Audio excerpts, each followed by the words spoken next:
Your life sounds pretty great. Don't let a buzz ruin it. Buzz driving is drunk driving. Don't drive buzzed. A message from NHTSA and the Ad Council. Doctors Without Borders is delivering life-saving medical care where it's needed most in communities around the world. From bandaging war-wounded patients in Sudan to providing clean drinking water in Haiti, we're in more than 70 countries worldwide, bringing patients from sick to recovering, from emergency to aid, from crisis to care. This life-saving care is made possible by a global movement of supporters like you. Thank you.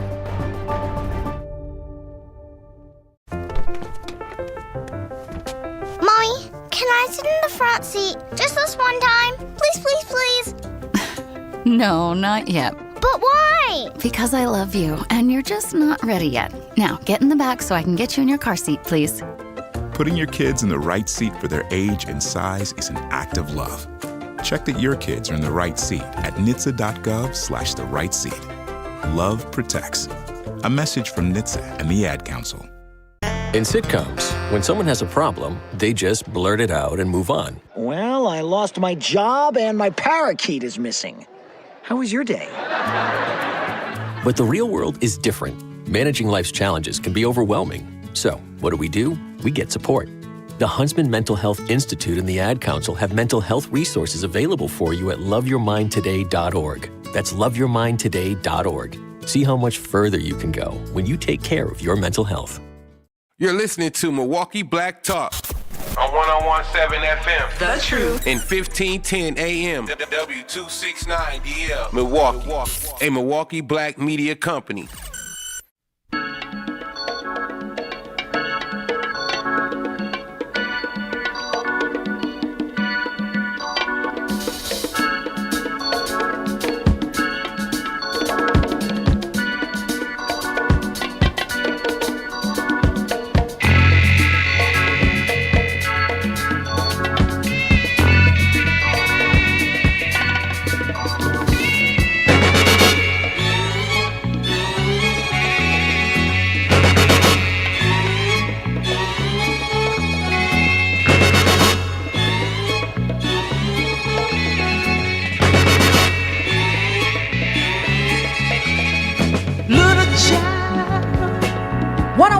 The Truth. Happy Tuesday, Milwaukee. It's your girl, Jazz Tyler. We are officially tapping in. It's time to get to it. Hope you all had an amazing Monday evening and a great day so far. It's a beautiful day. Got some great topics to discuss, as well as a special guest who will be joining us at the 5 o'clock hour. Katina Shaw, the Vice President of Community Relations with the Milwaukee Brewers Foundation. Excited to have her on. Excited to be on. Please remember to like and subscribe to our YouTube channel. And make sure you follow us on Instagram at 101.7 The Truth, as well as Tap In MKE. We want to hear from y'all. 833-212-1017. Listen, today there's been some things on my mind. I've been paying attention to everything that's happening throughout the entire state of Wisconsin, as well as the city of Wisconsin. The city of Milwaukee. And as a person who is active in the community, as a person whose family has been here since the 1950s, I can't do anything other than reflect on the leadership in the state that Milwaukee is currently in. And I know we kind of touched on this a little bit last week, but today I just want to dig a little bit more into it, especially with elections coming around. So today we are talking the state of Black leadership in the city of Milwaukee. Is it representation or transformation? Because those are two completely different things, and we need to understand what those things mean, right? I want to start today's show with a question, not because I have the answer, but because I think our city deserves this conversation, right? For generations, we fought for representation. We wanted Black teachers. We wanted Black judges on the bench, Black executives in corporate boardrooms, Black elected officials making decisions that affect our neighborhoods. And today, in many ways, we've made progress, right? However, we see more Black faces in positions of influence than we ever imagined. But is it working, right? Has representation become transformation?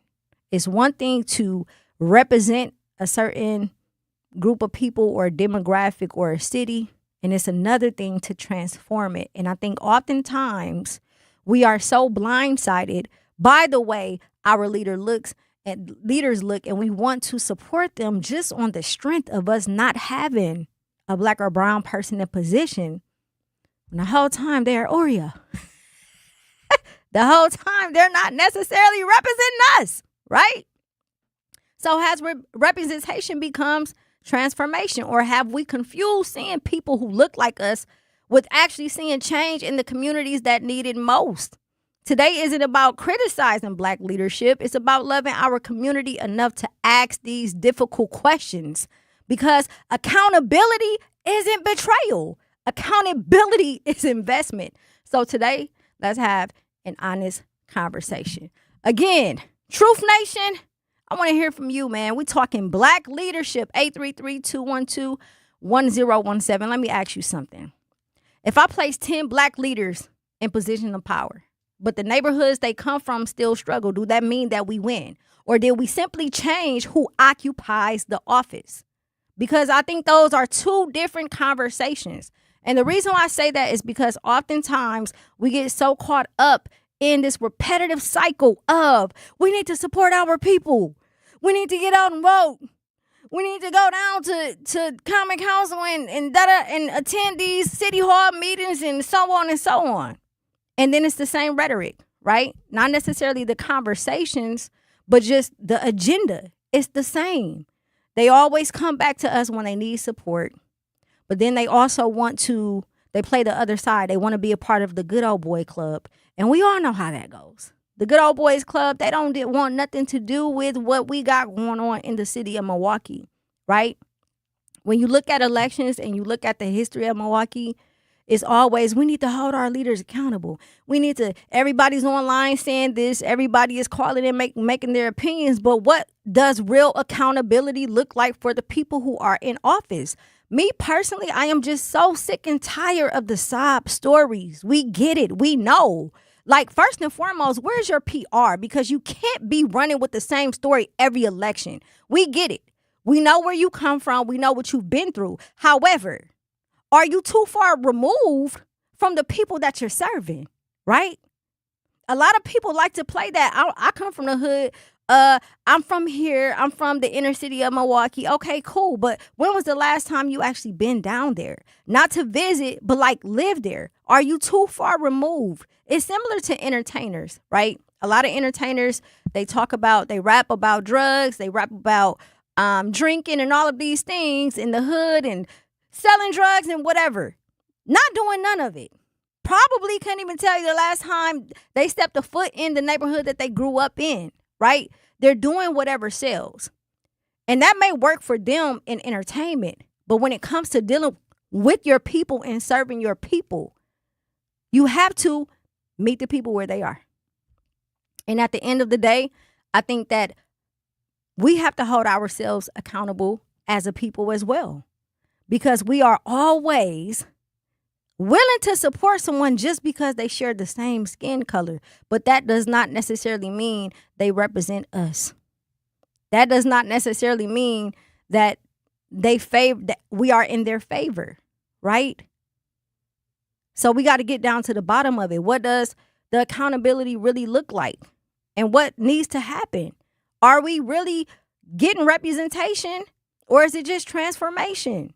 What is it? Because someone representing a certain area or a position is exactly what the term says. Representation. They're representing something. They are a placeholder. They are there to say, hey, this is what I am standing for, right? Not necessarily standing with. There's a difference. They are standing for a certain demographic. They are standing for a certain district. They are standing for a certain part of the city or the state, but are they standing with us? There's a huge difference. Who are you representing? That's another question. When we say you're representing the people, what people? What people are you representing? We need to be specific, and we need to ask specific questions so that we can hold them accountable correctly, right? We have to be able to hold them accountable correctly. Today we are talking the state of Black leadership in Milwaukee. Accountability is an investment. Accountability isn't betrayal. And again, I'm not here to criticize anyone to a certain extent, but I'm just seeking clarity. I'm seeking clarity because I don't want to be another citizen of the city of Milwaukee going through the same thing that we've been going through, right? As someone who has ran for office, as someone who has worked with elected officials, as someone who has been in the community, I do have a right to voice how I feel. And it does not reflect the station or anything else. It reflects me and my personal opinions. We need to start holding ourselves accountable and start checking ourselves. And we have to create a new ideology. We can no longer sit in this state of, well, they're Black. So what? So what? Those are sometimes the worst leaders because they're poverty pimps. They play off of what it is that we need in that moment. And then when we really need them, they never show up because they're too busy straddling the fence. What side of the fence are you on? Now, I understand politics and how it works, and you have to work with many different people. But let's be clear. There's a lot of people running for office, and there's a lot of people in office who pretend like they don't deal with the very people that do everything possible to block resources from coming into our communities, right? They're sitting at the same tables with them. They're laughing with them, eating dinner with them, smoking cigars with them, having drinks with them, with the very people who are sitting on certain boards, in certain positions, citywide and statewide, who are doing everything possible to make sure that a certain demographic, and when I say a certain demographic, I mean Black people in the outer city, because as Tupac says, we are left out of everything. Black people and some brown people in the outer city who are left out of resources. They are part of the problem. And the very people who represent these districts and areas, not all of them, some of them are sitting at the table with these people. They're making side deals with these people. Then they want to show up and they want our support. They ask us if we can get out here and help do door knocking and all of this other stuff. And then look up. I mean, I'm not rambling for no reason. The facts is there. You can go back and check yourself. Numbers don't lie. Data don't lie. Interviews don't lie. Go look.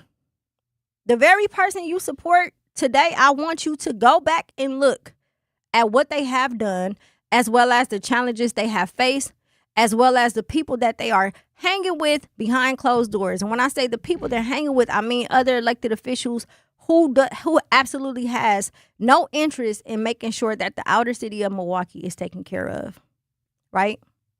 I got a question for you, Truth Nation. When you hear the phrase Black leadership, who comes to mind? And more importantly, who makes you feel represented? We have some great Black elected officials in the state of Wisconsin, as well as the city of Milwaukee, right? So we don't want the negative or the ones who aren't for us to outshine them. However, we have to address the elephant in the room. 833-212-1017. I want to hear from you. It's your girl, Jazz Tyler. We're talking Black leadership in the city of Milwaukee. Do not touch that dial. We got to go to commercial break. 101.7 The Truth. For 250 years, our armed forces have bravely served America. Wounded Warrior Project honors that legacy by supporting post-9/11 service members and veterans like Anthony, a Marine who was injured by a roadside bomb in Afghanistan. They carried me through my injuries, not just my physical, but my mental. And seeing other vets doing the same thing helped me tell myself, hey, you can do this. Join us in honoring warriors at woundedwarriorproject.org/America. In the United States, a vehicle is stolen every 31 seconds, about as long as this message. Luckily, you can take a few easy steps to protect your car in the same amount of time. Remove your valuables, roll up your windows, don't leave your car running unattended, lock your doors, and take your keys or fob. If you have information about a crime, call the police. If you suspect insurance fraud, also call 800-TEL-NICB. A public service message from the National Insurance Crime Bureau. I always had to be so good, no one could ignore me. Carve my path with data and drive. But some people only see who I am on paper. The paper ceiling, the limitations from degree screens to stereotypes that are holding back over 70 million stars. Workers skilled through alternative routes rather than a bachelor's degree. It's time for skills to speak for themselves. Find resources for breaking through barriers at tearthepaperceiling.org. Brought to you by Opportunity at Work and the Ad Council. I'm Chris Jakimick. I served in the United States Air Force and I deployed 3 times. So in 2017, I was serving as an Air Force First Sergeant. Our motto in that role is my job is people, everyone is my business. But unfortunately in that year, I would lose my own brother, Lance Corporal Adam Jakimick, to suicide. The majority of veteran suicides are from guns. I store my weapons securely, not only for myself, but for my family. Store all your guns securely. Help stop suicide. My service never stops. Brought to you by End Family Fire and the Ad Council. And here's Heather with the weather. Well, it's beautiful out there, sunny and 75, almost a little chilly in the shade. Now, let's get a read on the inside of your car. It is hot. You've only been parked a short time and it's already 99 degrees in there. Let's not leave children in the back seat while running errands. It only takes a few minutes for their body temperatures to rise, and that could be fatal. Cars get hot, fast, and can be deadly. Never leave a child in a car. A message from NHTSA and the Ad Council. Babes, what are you doing? What? I'm just mowing the lawn. No, it's blazing hot and dry out here. Don't you remember? Smokey Bear says, avoid using power equipment when it's windy or dry. Where'd you learn this? Oh, it's on SmokeyBear.com with many other wildfire prevention tips. Right. Thanks, honey bear. 'Cause remember, only you can prevent wildfires. Brought to you by the USDA Forest Service, your state forester, and the Ad Council.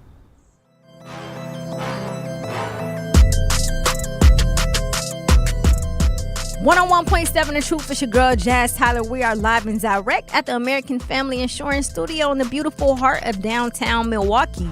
Life is better when you are covered. With a home and auto policy from American Family Insurance, you are not just buying coverage, you are getting an agent who helps you feel protected and prepared. Someone who understands what you've built and what you are building next. Because when your home and your ride are protected the right way, you are free to focus on your family, your goals, and your future. Insure carefully, dream fearlessly with American Family Insurance. Get a quote or find an agent at amfam.com. American Family Mutual Insurance Company, SI, and its operating company, 6000 American Parkway, Madison, Wisconsin. Truth Nation, what's the word? We're tapping in today. We're talking about Black leadership in the city of Milwaukee and the state of Wisconsin. Before we went to break, there were a couple of things that I mentioned, and one of them I just really want to touch on. Not to pick on anybody, not to be a bully. We know that a lot of politicians can get very emotional, but accountability is accountability. And one of the questions I would like to pose is, how often should leaders intentionally place themselves in spaces where they aren't speaking but listening?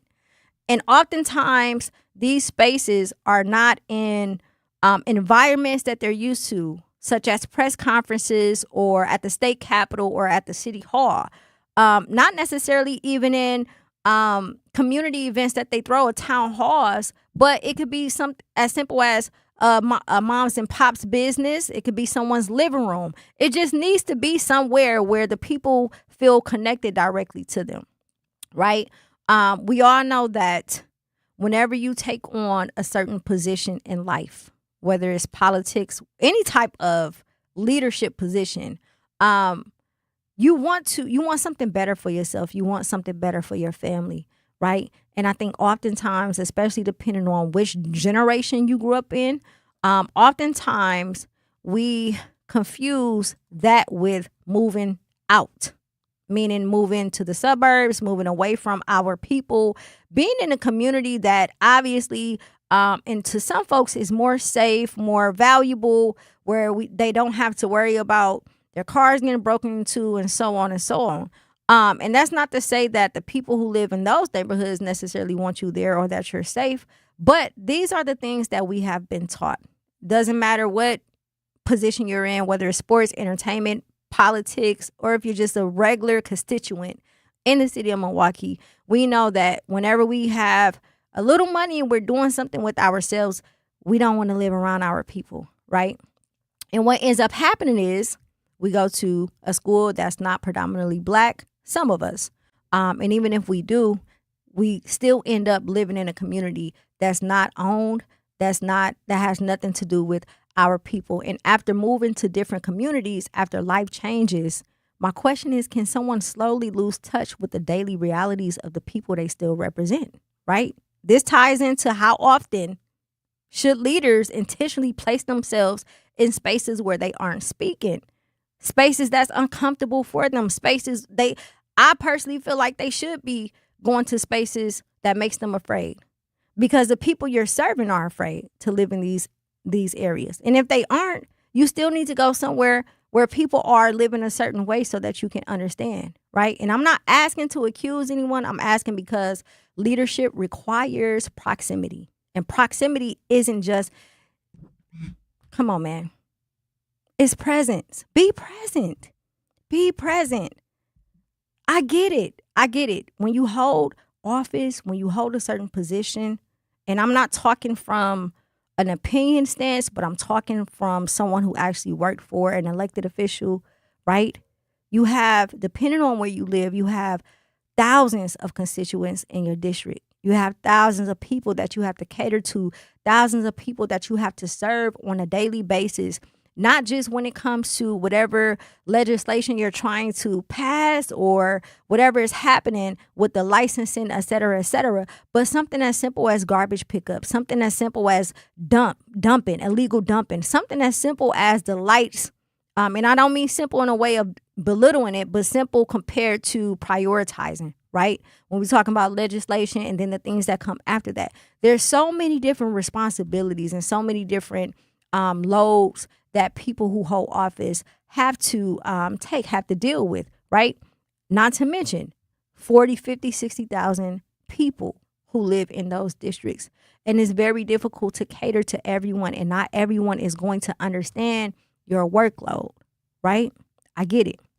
But at the same time, I think a lot of times those complaints come because you are not being seen. People are not seeing you. And I don't mean being seen in the sense of you pop up here and there, or being seen in the sense of you're on TV or you're talking about this area. No, I mean being seen going and popping up at someone's block party, going and sitting in someone's living room, going to really have a face-to-face meeting with them and see what they're talking about. Not during election season, not when it's beneficial, right? And if you can't make it, send representation. Hello, represent. That's what you're supposed to do. If you are not able to make it, send representation, because it matters. It matters.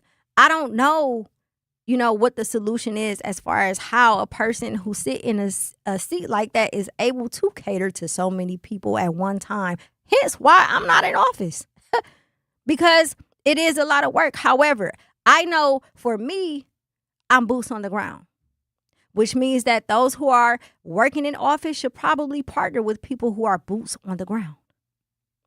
They need some type of representation.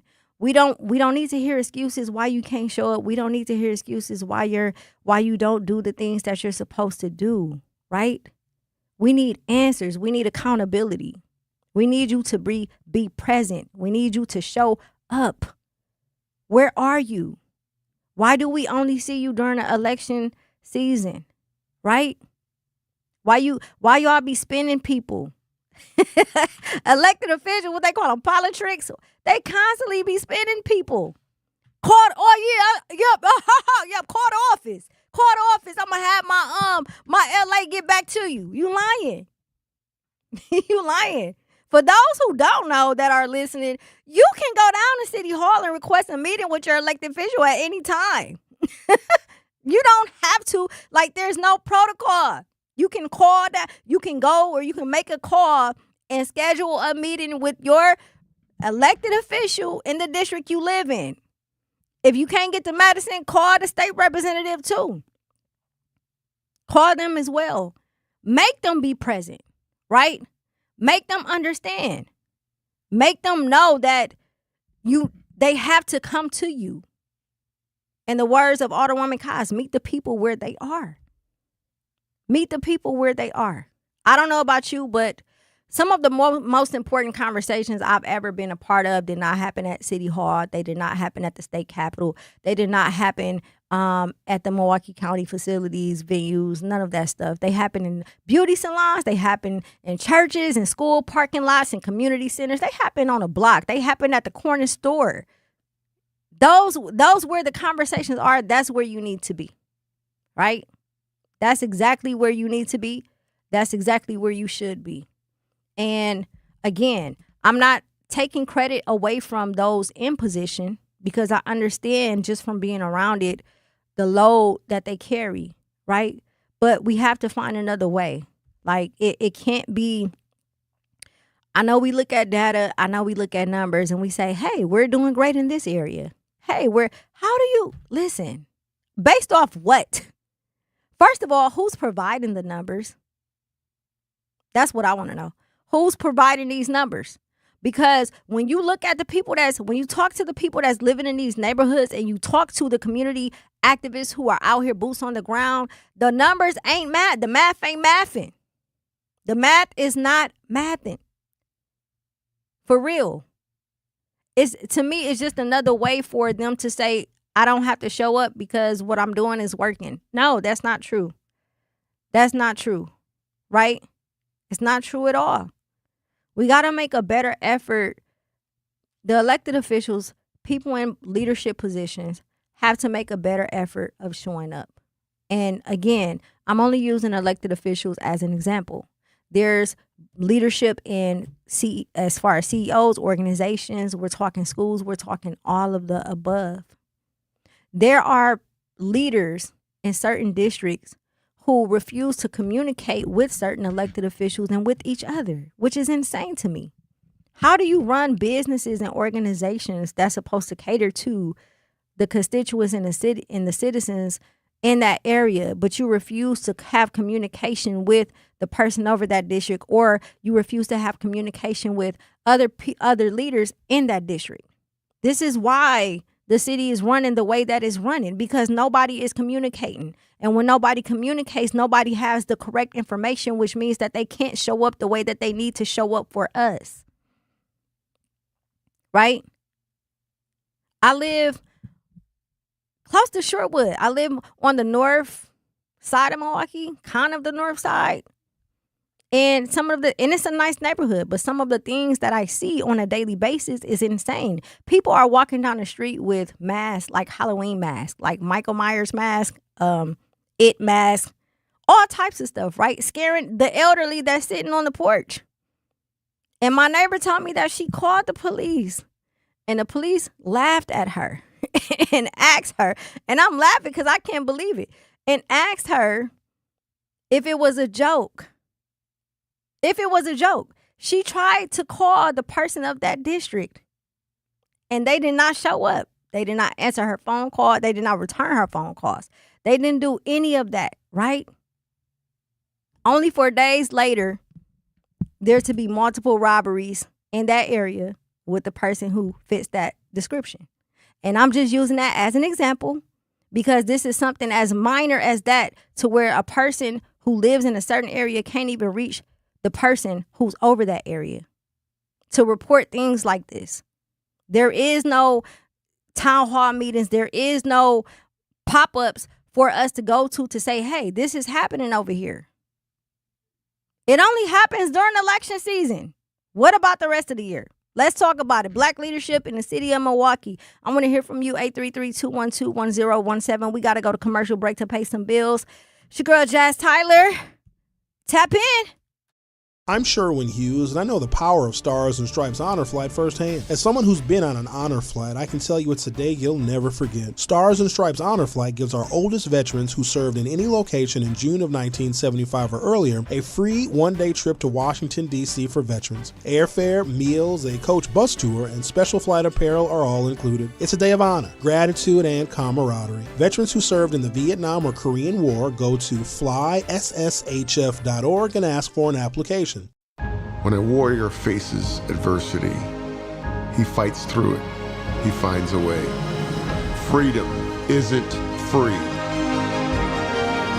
Rolling strong. Belief. Believe you can, and you will.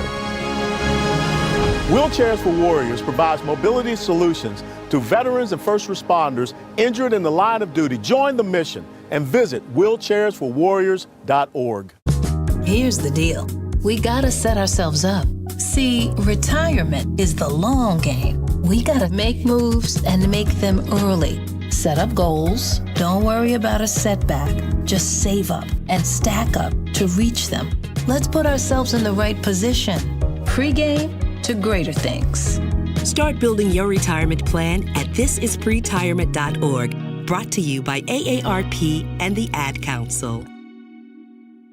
For 75 years, the Muscular Dystrophy Association's voices have thundered through the halls of Congress. For 75 years, we've willed the impossible into existence. For 75 years, the MDA community has pushed the science, shifted the narrative, and established the field of neuromuscular medicine. And until that day when this is all a thing of the past, you couldn't stop us if you tried. Join us and celebrate 75 years of breakthroughs at MDA75.org. You can't buy a best friend. You can love them, walk them, pet them, and care for them, whether they want you to or not. You can take a picture or 50. You can fly to the moon, travel the world, or just stay in bed. You can't buy a best friend like that, but you can adopt one. There are millions of pets waiting for a best friend just like you. Help us save them all at bestfriends.org.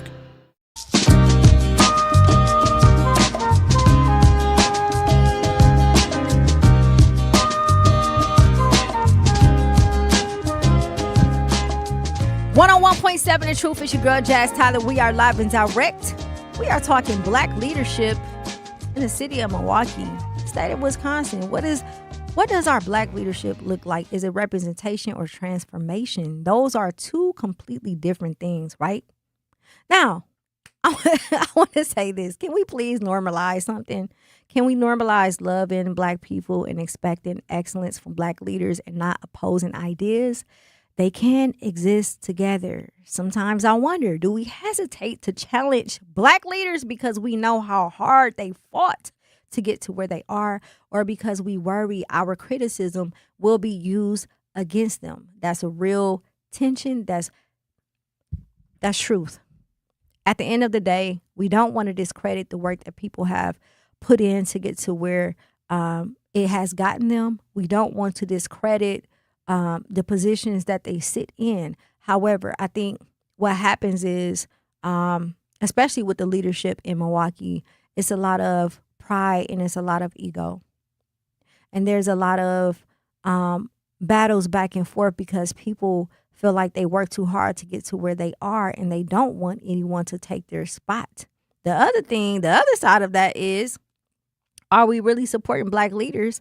Because some of them are not necessarily pulling the strings. The person behind the scenes is. Which brings me back to representation. Which brings me back to who is actually representing us. Is there even a thing of true representation and transformation when it comes to black leaders? Is it possible for a black leader to sit in a position without being controlled by his white counterparts? Is it possible for a black leader to sit in their position without having to want to be a part of the good old boys club or a certain group of people in order to feel like they've accomplished something? Is it possible to have black leaders who actually say, you know what, I just want to look out for my people and remain that way? Is it possible for a black person to take a leadership role in politics and not conform? I don't know. Not even just politics, in any position. Because sometimes it feels like it's not possible.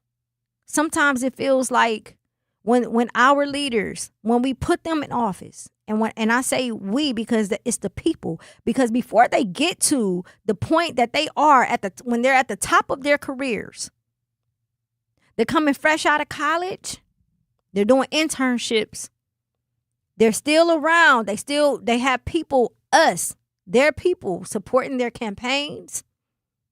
They have the elders on their side. They have everything set in place with great intentions to serve their people the way that they should. But once they get to a certain level, that no longer becomes the case. And sometimes it's not by choice. Sometimes when you hold these positions and you want to move up, you got to play the game. But to the people who are putting them in office, to the people who are donating to them, understand that that game may not necessarily reflect us or benefit us as a people. We have to do more research. We have to change what accountability looks like for us. And we have to be real with ourselves, right? We're Black in America every day, all day, for the rest of our lives. And we know that there's a system that just has been set in place that does not necessarily work for us. It works for us when it wants to. And we have to accept that and be okay with that, right? And also not depend on it to a certain extent. We have to understand the dynamics when it comes to the leadership here and who's really running what. Because a lot of people aren't running nothing but their mouths. And I mean that in the most disrespectful way. I'm just playing. I mean that in the most respectful way. They're running their mouths, meaning they're talking a good game and they're doing, and their heart and their intentions may be in the right place, but their back is up against the wall just because of how politics goes, right? Just because of if they become the one to go against the system or go up against the people who are really making the decisions behind scenes, then they will use them and make them out of an example. Me, I'm used to being a villain. So I don't mind saying certain things because I've been a villain majority of my career, and I'm okay with that. I'm okay with it because I still can sleep at night and I still can look myself in the mirror and know that I am me. That I have not conformed, that I have not gotten down on my knees and become a spineless Black woman. I am completely okay with not being a part of the in crowd to be used just so that I can have notoriety or that I can feel accepted to be successful in my career. But that's not the case for everybody. And again, some people, they go into these roles of leadership with great intention. Blindsided, not knowing that once you get to a certain level that you have to conform to a certain degree. And I think for the most part, our community understands that.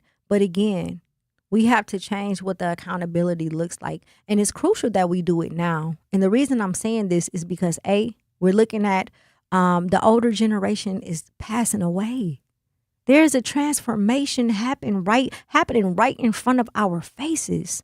When you go back to the very neighborhood that you grew up in, or rather when you look at the elders who are a part of your family, they are in their 70s and 80s. If you were born in the 80s and 70s, our people are leaving.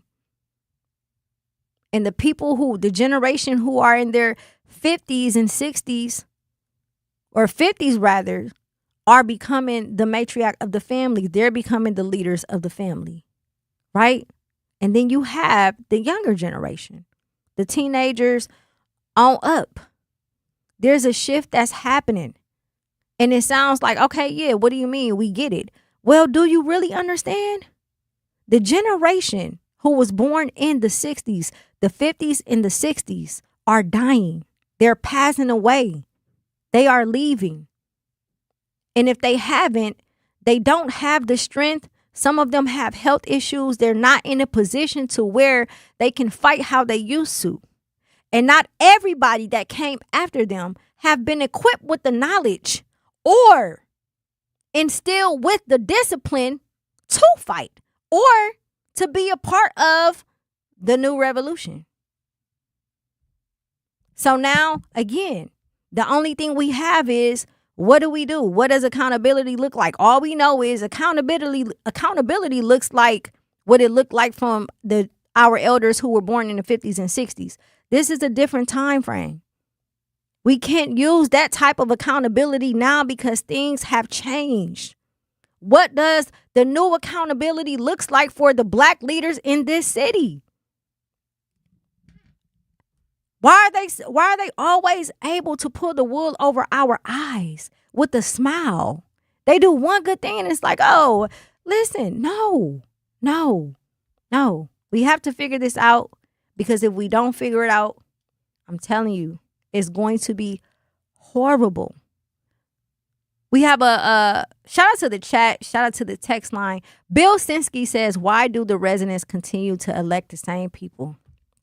You know, honestly, my experience is that there's a multitude of things. People have given up hope. They believe that whenever they do vote, that it doesn't count. And in some instances, as you can see with the voter polls closing, or it's always something with the early voting ballots, that's valid, right? That's justified why people would feel that way. But then also there's a level of comfortability. And a lot of people in these districts who vote are the elders, are people who have been voting, or to them understand the importance of voting. And it's because no one is brave enough to go against the people who are currently in position. You know why? Because they've been in those positions for so long. They're tied to so many different people who sit in high positions that can do whatever they want against their opponent to end their entire career before it starts. So they instill fear subconsciously in a hidden way to make sure that nobody runs against them. That it's a dirty game. It's the truth. People are afraid to run against certain elected officials because they know behind closed doors, them people might stick all the feds on them. They might dig up all types of stuff. They might make up stuff. They might do whatever it takes, because you have to understand, this is like working a 9 to 5. When you go to your job and you get a verbal warning, a written warning, and then you're fired. Right? Either based off complaints. Either way, you lose your job. If someone runs against an elected official and they lose their seat, they don't have a job, which means they can't take care of their families. So they're going to do whatever it takes to make sure that they keep that position, right? But to me, when it comes to certain elected officials, I feel like their district people are just comfortable with them being in those positions. Some of them are doing a great job. Some of them are trying their hardest, given everything that they're facing behind closed doors that people don't really know about. And then you have some who are sitting in these positions because people want to oppose them, and because they talk a good game, because they know their district like the back of their hand. They know that all they have to do is go to certain neighborhoods, to certain elders, to certain organizations to get certain people to vote, because 9 times out of 10, the other half of that district is not going to vote, and they don't depend on their votes anyways. If you go back and look at every elected official who is currently in office in the city of Milwaukee, and you go take a look at how many people voted for them, honey, let me tell you, it won't be hard to get somebody to run up against some of these people. I promise you, because the numbers be low. The numbers be low. So it has a little bit to do with voting, but more so power, more so of people being afraid to go up against what is known. Like a how dare you?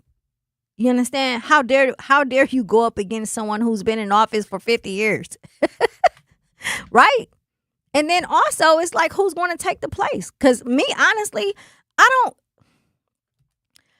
want to see fresh blood in some seats. I want to see someone who is young, someone who has the ambition, someone who has the power, someone who has the vision, someone who is not going to play ball, someone who is going to be the villain and do whatever it takes to make sure that our city or their district is ran the way that it should be.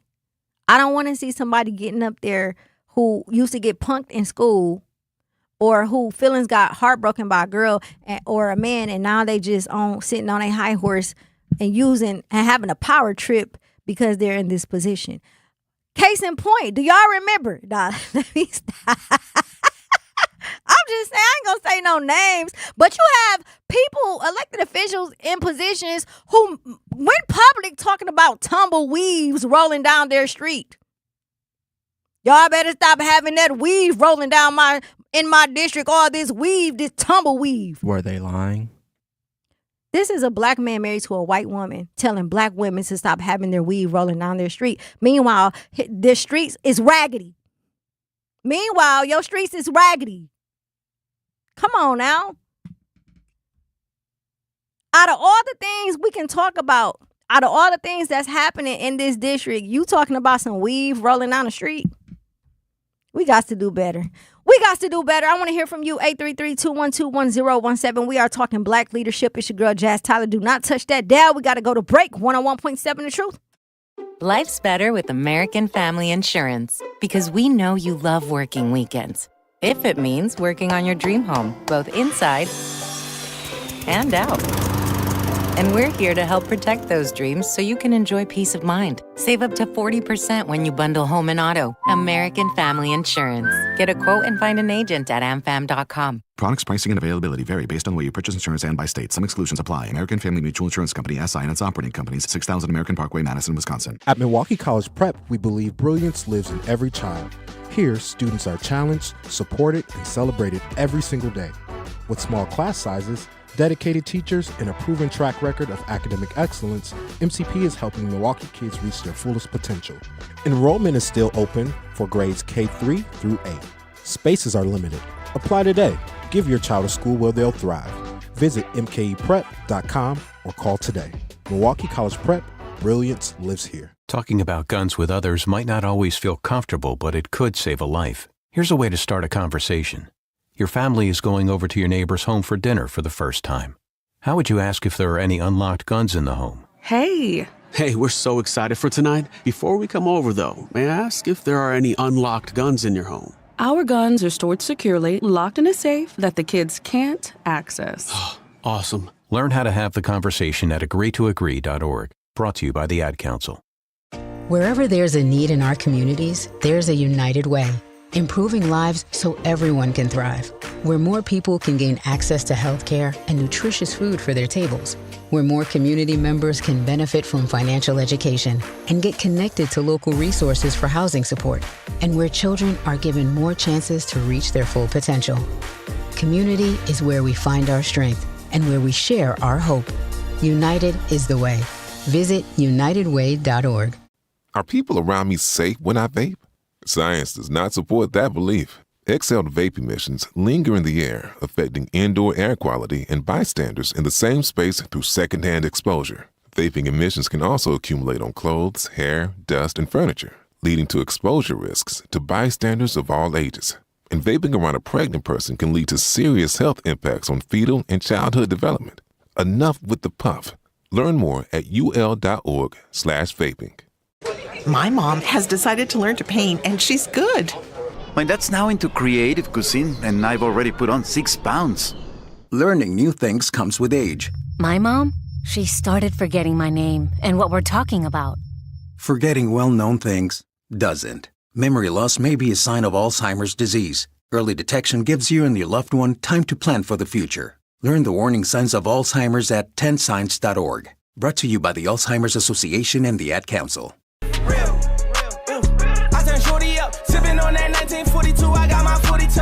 Oh, you got your 42. I got 40 of them. I rock Cardi's, you can't see my eyes cause I be pouring up. I've been around with choppers. 101.7 The Truth. It's your girl, Jazz Tyler. We are live and direct. Milwaukee Truth Nation. We are talking black leadership in the city of Milwaukee. Now, before we went to break, we were talking politics and elected officials. But this applies to everybody. This applies to the CEOs at the school. This applies to the nonprofits. This applies to everyone who is in leadership, right? Are we truly holding our leaders accountable in today's society the way that we should be? Or are we carrying on traditions that no longer serves the demographic that they are serving? Let's move towards the school system. The leadership that we have in the school systems, not just MPS, but the charter schools, anyone who is in these school systems, right? Are these leaders truly careful when it comes to dealing with our children, or are they there just for the money? We know that the schools can't happen without the money, but there needs to be a balance, right? Are you the parent who ignores your child when they come home and complain about the teachers or the leadership or their school? Or are you the parent who listens to your child and then addresses the leadership at their school? That's half the battle. The politics is half the battle. The other half is the leadership at school, the leadership in these nonprofits, the leadership who controls the funding that's going to grassroots organization, the leadership when it comes to the medical field, the leaderships when it comes to the hospitals, everything. Who are in these positions? Who are in these positions? When you go for a checkup, do you know the doctor's office that you go to, whether it's Freighter, whether it's Incision, wherever it is, who is the CEO there? Who's a part of the board of directors, right? The college that your child goes to in the state of Wisconsin, who runs that? Who are in these positions and how are they getting in these positions? And I'm not necessarily saying that every leader who hold these positions are people who aren't doing what they're supposed to do. I'm simply saying that us, self-accountability is doing our own research. Self-accountability is seeing how this process works because it affects us all. Everything that we're discussing affects us all on every single level. How can we know who to address or what to address if we don't even know who's holding these positions, who's upholding these positions? We don't have any information on who's running what. Yet, we want somebody to take accountability. Well, maybe it's misguided anger. Maybe the accountability you're looking for is not happening because you're not addressing the correct person. You're not putting the pressure on the correct person. When we talk about politicians, go through it's public file. Go on the City of Milwaukee website and take a look to see who are donating to their campaigns. Hello. Follow the money, you follow the answers. Take a look and see who's donating to their campaigns, because I bet you any money 9 times out of 10, that's who's really running the show. When we talk about these CEOs at these schools, these charter schools, who's putting them in these positions? Who's on these boards? Who's the chair of the board? Who's the board member? And what roles and positions do they have outside of that? Because I love the poorly educated. Exactly. They're the one. They're the ones who are putting them in position. Right? Pay attention. Pay attention and do your research, because leaders run this world.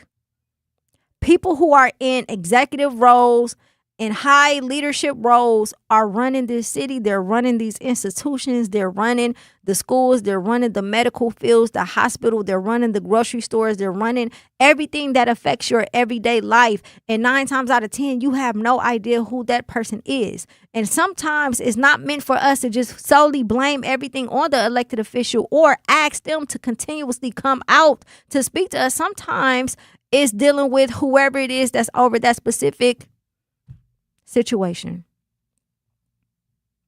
So I'm going to play, I don't like to say devil's advocate. I'm just going to play an advocate here. If you're having an issue in your district that's pertaining to a school, don't call your elected official. Find out who the CEO is of that charter school. If it's MPS, go directly to the superintendent, right? Figure it out. Start looking up the board of directors and calling them. I feel like we don't put enough pressure on the boards. We put pressure on the people in position, but how did they get in the position? With the board of directors. Hello? Who are the board of directors? These are the people who are making these decisions. Connect the dots. Pay attention to how many boards they sit on, who they're married to. Pay attention to who they hang around, who their inner circle is. It's like similar to the judicial system where they say the DA office and the judges and all of those people all are friends. It's the same thing with the board of directors. Right? We have to do the research because it matters. It matters. We're not talking just in the sense of having someone to yell at, but we're talking about accountability. We're talking about accountability, and not accountability in the sense where it only matters when it benefits us, but accountability overall. There's no way you can know who to blame or who to hold accountable if you don't even know how they got in the position and who's really running the show.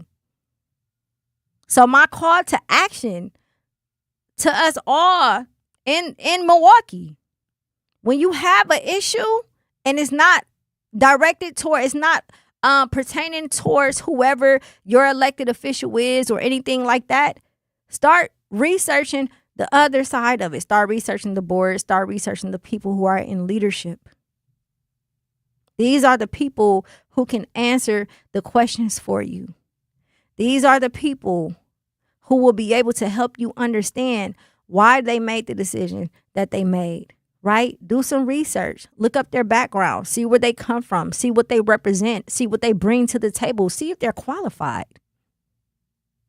And if they aren't qualified, then raise it as an issue. If they are, then find a way to support them. Find a way to support them, right? But at the end of the day, we all should be figuring out who is running what. Because it's never just one person. It's always a team. It's always a team. There's always a multitude of people who are upholding a specific position.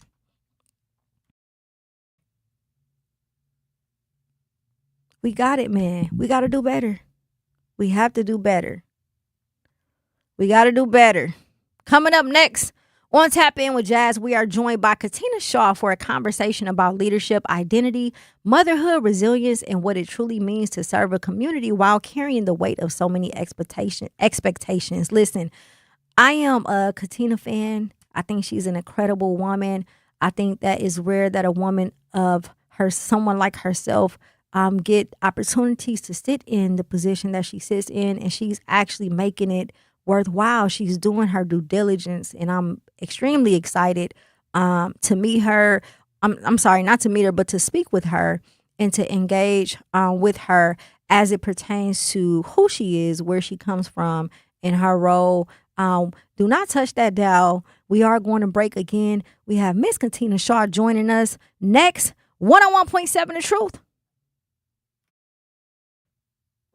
The possibility of lung cancer can be pretty scary, especially if you're one of approximately 8 million current or former smokers at high risk. That's why SaveByTheScan.org wants you to know that now there's a breakthrough low-dose CT scan that can detect lung cancer early, and it only takes 60 seconds. You stop smoking, now start screening.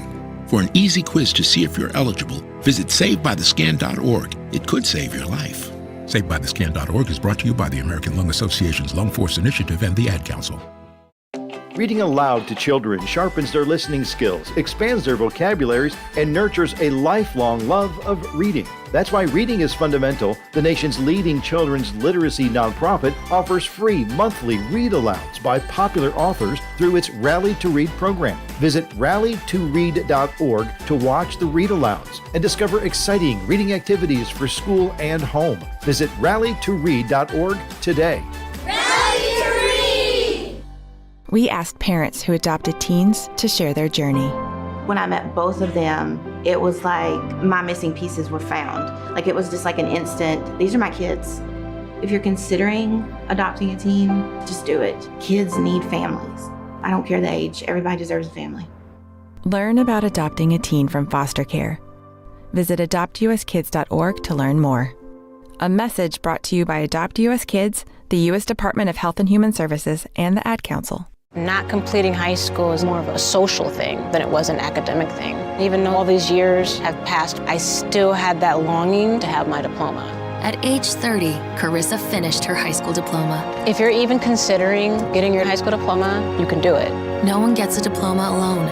If you're thinking of finishing your high school diploma, you have help. Find free adult education classes near you at finishyourdiploma.org. That's finishyourdiploma.org. Brought to you by the Dollar General Literacy Foundation and the Ad Council. The African American Roundtable, black-led organization on Milwaukee's far northwest side, has launched a safety campaign rooted in the basic need of food access. It's called Feed the Change MKE. Through community engagement, AART learned that easy access to and education about locally sourced and fresh food would help people feel healthier and safer. Also, local food providers need to learn how to engage the community, build awareness, and stay in our community long term. So Feed the Change MKE encourages people to know, grow, prepare, and share food, especially from community-owned and operated stores, gardens, markets, and other culturally relevant sources. We can't rely on big corporations to meet these needs. That's why we must demand the city to invest $1 million into the Healthy Food Establishment Fund, formerly called the Fresh Food Access Fund. Join AART's campaign to win a dignified and choiceful system that we all can thrive in. Visit aartmke.org to learn more about Feed the Change MKE. Hear that? That's the sound of your life. Perfectly imperfect. Beating in rhythm to the world you've created. But every time you drive after drinking, the music gets drowned out. Your life sounds pretty great. Don't let a buzz ruin it. Buzz driving is drunk driving. Don't drive buzzed. A message from NHTSA and the Ad Council. Doctors Without Borders is delivering life-saving medical care where it's needed most in communities around the world. From bandaging war-wounded patients in Sudan to providing clean drinking water in Haiti, we're in more than 70 countries worldwide, bringing patients from sick to recovering, from emergency to aid, from crisis to care. This life-saving care is made possible by a global movement of supporters like you. Thank you. Truth Nation, stand up. Tap in. Share your truth with the 1017 crew on 1017 FM and 1510 AM. W269DL. Milwaukee, a Milwaukee Black media company.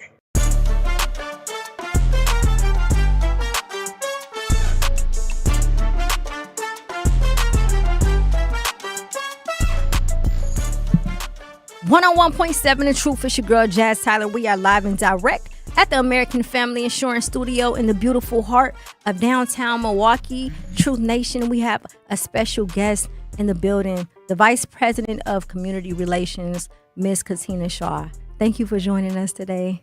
I'm super excited about having you here. So what does it really cost to become one of the few? This isn't a conversation about health, about anything other than a woman who has broke barriers, who is a mother, who is a wife, who is serving her community, and then learning she also had to fight for her own life.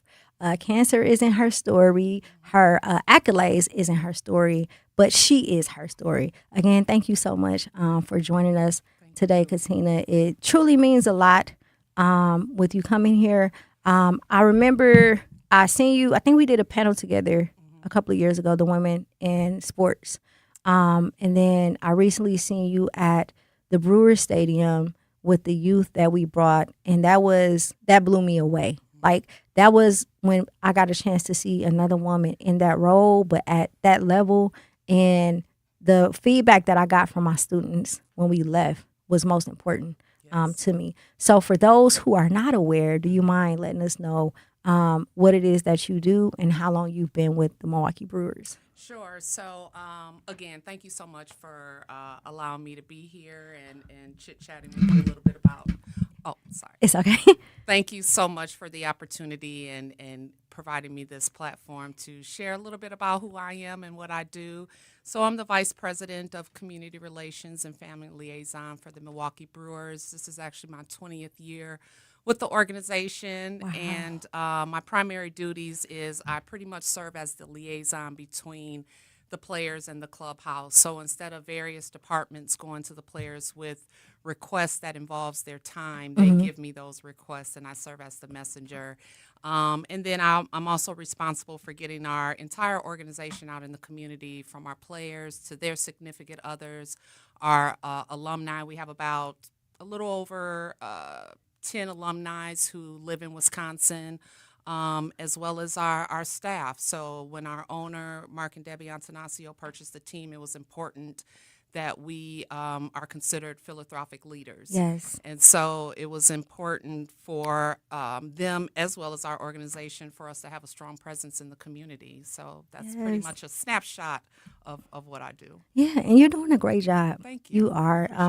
You are one of the few who actually show up and in the magnitude that you do. So who is Katina? Where did you grow up, and how did you become the woman that you are today? Yeah, Katina is a young girl. I'm still consider myself young. Absolutely. Who grew up in Milwaukee, Wisconsin, on 40th and Hampton. I attended Bayview High School. Woo, woo. See, me. Red Cats. Yes, indeed. Red Cats in the building. They went to Tech. What? Our rival. And then oh no, what? And I spent some time at MATC, and then I became an early mother, and it was a choice between school and to raise my kid at the time, and I had to put my child first, and during that time I just started working, and I found nonprofit was something I really enjoyed doing. I enjoyed serving my community. I enjoyed serving others. And so I landed a position for a nonprofit organization where I used to run our walks in Milwaukee, Racine, and Green Bay. And then after 9/11, fundraising started to get tough for me. Yeah. I wanted to still serve the community, but I did not know what that looked like. Yeah. But I knew I did not want to fundraise anymore. And I found an opportunity at the Brewers, knew nothing about baseball, yet alone, knew about the job opportunities that were in baseball. When you think of sports, you only think of the players, but you don't think of the front office, the behind the scenes, the ones who are making that machine run. From selling tickets to, community outreach, marketing. There's so many opportunities in sports, and I knew none of that. So I landed a position at the Brewers, and I really, elevated through the years. I started off as an assistant to the VP of Community Relations, and when I first started, my boss at the time had really took me under his wing. He was just introducing me to people, putting me in positions that I probably shouldn't have been in as an assistant. And I would come home and tell my husband, man, my boss is amazing. He's like positioning me, introducing me to people, not knowing that he was really molding me to take his job. Wow. So within a year into the position, he called me to his office. He had received an opportunity to work with the FBI, and that was a dream of his, and he encouraged me to apply for his position. And at that time, I was, fresh into sports, didn't know a lot about it, especially baseball. And I said, you know what, I don't know if I want to do that. I don't know if I want to deal with those players. Because he used to have few horror stories dealing with the players, and he said, you know what, Katina, you have an advantage over me. You're a woman, and the average guy does not want to be an a-hole to a woman. That is a fact. And so it was really like an aha moment. I considered him as a mentor, and I knew he wasn't going to guide me in the wrong direction. Talked to my husband about it. He encouraged me to apply, and been in a position for 20 years. Yes. So before you got into nonprofit, growing up, what was it that you wanted to do? I knew I wanted to be in entertainment. At that time, before the Oprah Winfrey, it was a Barbara Walters. Yeah, I was like, I want to be Barbara Walters. And then Oprah came. It was like, oh my goodness, it's someone look like me that wants to do what I do. But I knew I wanted to be in entertainment. I just didn't really know what that looked like. Yeah. And fast forward, here I am serving in entertainment. I never thought of sports because, again, you just never think of the opportunities that's in this industry. And so I landed in something that I really, really enjoy doing. And on top of that, I'm able to serve my community. And so as a child, when you're young in high school, when I graduated high school, I really didn't know what I wanted to do. I knew I wanted to get in entertainment, but I really didn't have any mentors or anyone to kind of give me that guidance. Yeah. You know, I went to my guidance counselor and she gave me a bunch of brochures and was like, read these. No, I need a little more direction, right? And so that's why even now I make it my personal mission to introduce this industry to as many Black and brown kids as possible. Yes. Because I wish people came to my school and talked about this. I probably would have been a sports agent. Yes. Because there's not a lot of women in that field. I probably would have been representing LeBron James. You know, it's just like, or Giannis. But I think that it's very important to expose our kids to opportunities. You know, everyone's not going to be the doctor or the lawyer. That's right. But you can still make a lot of money in industries that you probably never thought of. Absolutely. So I know you mentioned you didn't really have that many mentors during that time. What was it that, or who was it that instilled those principles in you to give you the confidence to say, this is what I'm going to do and this is what I want to do? Mm-hmm. It was always my mother. You know, she really pushed me to find someone that would, you know, my mom didn't, my mother only had a high school education, so she didn't go to college, and so she didn't really know, but she really encouraged me to find individuals who could really give me that support and guidance to help me get where I wanted to be.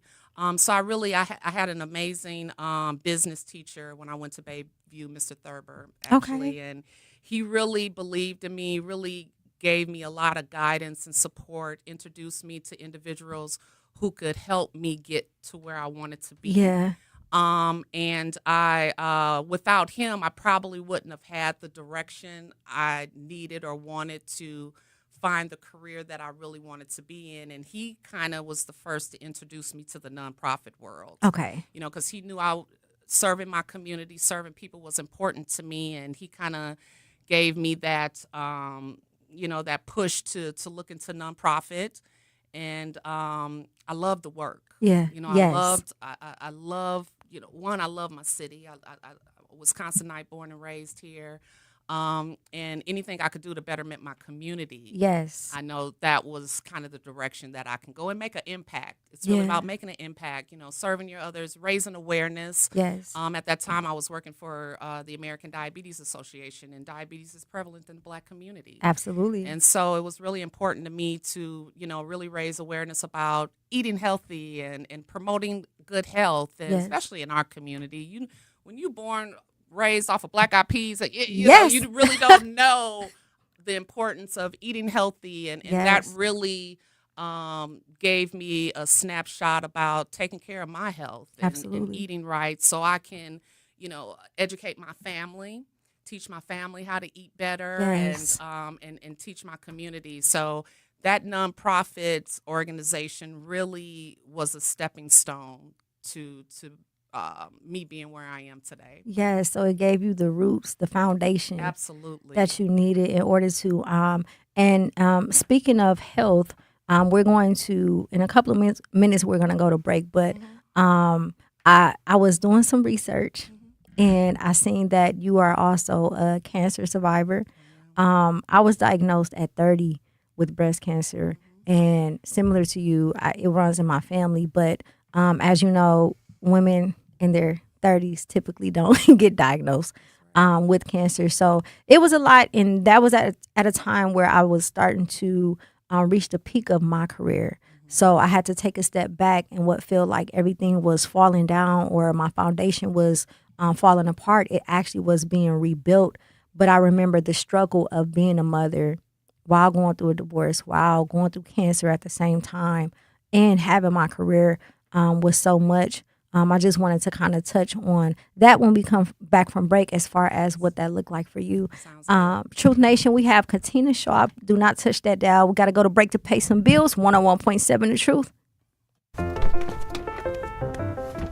Mommy, can I sit in the front seat just this one time? Please, please, please.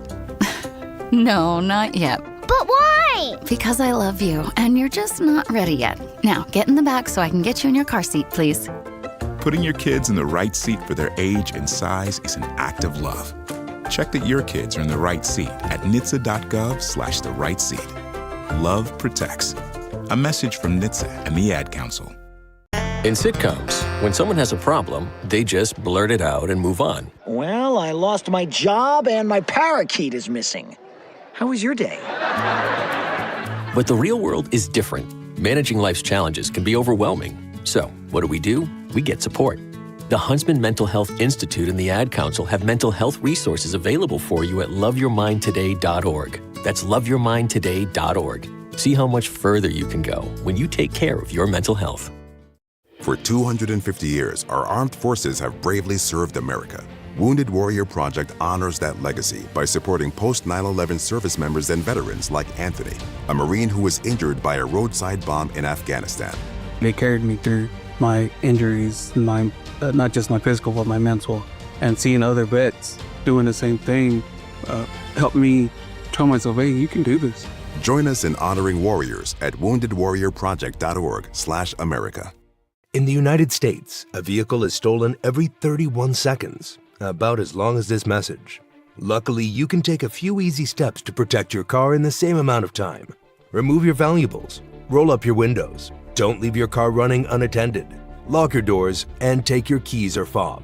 If you have information about a crime, call the police. If you suspect insurance fraud, also call 800-TEL-NICB. A public service message from the National Insurance Crime Bureau. I always had to be so good, no one could ignore me. Carve my path with data and drive. But some people only see who I am on paper. The paper ceiling, the limitations from degree screens to stereotypes that are holding back over 70 million stars. Workers skilled through alternative routes, rather than a bachelor's degree. It's time for skills to speak for themselves. Find resources for breaking through barriers at tearthepaperceiling.org. Brought to you by Opportunity at Work and the Ad Council. I'm Chris Jakimick. I served in the United States Air Force and I deployed 3 times. So in 2017, I was serving as an Air Force First Sergeant. Our motto in that role is my job is people, everyone is my business. But unfortunately in that year, I would lose my own brother, Lance Corporal Adam Jakimick, to suicide. The majority of veteran suicides are from guns. I store my weapons securely, not only for myself, but for my family. Store all your guns securely. Help stop suicide. My service never stops. Brought to you by End Family Fire and the Ad Council.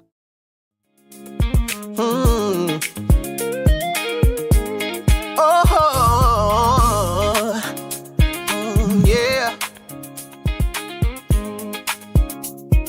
This how we gonna do this right here. Pretty woman. 101.7 The Truth. It's your girl Jazz Tyler. We are live and direct at UWM. Milwaukee students don't have to wait until college to start building their future. We're ready. Let students in K through 12th grade join in hands-on programs across campus, from science and tech to art, sports, and more. Students try new things, meet new people, and build skills that matters. Get started today at uwm.edu/Roar Ready. Truth Nation, we have Miss Katina Shaw in the building, the VP of Community Relations with the Milwaukee Brewers. Thank you so much for joining us. Before we went to break, we were talking about health, and I was sharing a bit about my journey as a breast cancer survivor, but I also found out that you're a cancer survivor as well. And then you've also mentioned that you've been with the Brewers for 20 years now. So I can imagine that you had to face that battle during your position at the Brewers, as well as being a wife and a mom. Yes. What does that look like balance-wise? It was tough. I think when we hear that C word, we automatically think of death. Yep. But thanks to research, cancer in different stages and all stages have gotten so much better over the years. I was diagnosed with multiple myeloma, which is a blood cancer. It's prevalent in individuals 65 years and older. However, it's prevalent in the Black community. And when I was diagnosed, no one else in my family has this type of cancer. I've had family who had breast cancer, stomach cancer, those type of cancers, but this blood cancer was something very rare. It's very hard to detect. I was diagnosed for over a year. Mm-hmm. Constantly going to the doctor, when something's wrong with you. Yes. And I constantly felt something was wrong with me. I just couldn't put my finger on it. During the pandemic, actually, when the world was about to shut down, that's when I was diagnosed. And so in March of 2020, I finally went to this clinic, and this little lady doctor did blood work. And as I mentioned, I was misdiagnosed for over a year, and not one doctor ever did blood work. And she did blood work, and she encouraged me that I needed to get a blood transfusion. And I was like, well, they said don't go to hospitals if you don't, and she made some phone calls, and I went to the doctor, or, had a blood transfusion. They encouraged me to see a hematologist to find out why I'm losing so much blood. Yeah. And found a hematologist, went to my job, and I went and spoke with our athletic trainer, because, again, you look online, see a hematologist, it's 100 hematologists in Wisconsin, right? And so luckily for me, I had some resources, and I went to our athletic trainer, who picked up the phone and made a call and got me in a couple of days later, and they did a bone marrow biopsy, and that's how I was detected. Thank God it was, because I was probably like at a stage 3. Wow. When they diagnosed me. Went through immediate, I was hospitalized immediately, went through some aggressive rounds of chemotherapy, then had a stem cell transplant, and here I am telling my story 6 years later. So Yes. That is, so this was, what year? You said 2020? Mm-hmm. Wow. Yep. Okay. And a very scary time. Yes. Very scary time, and I know you can relate to that. You know, I Yes. thought of my son immediately, and my husband.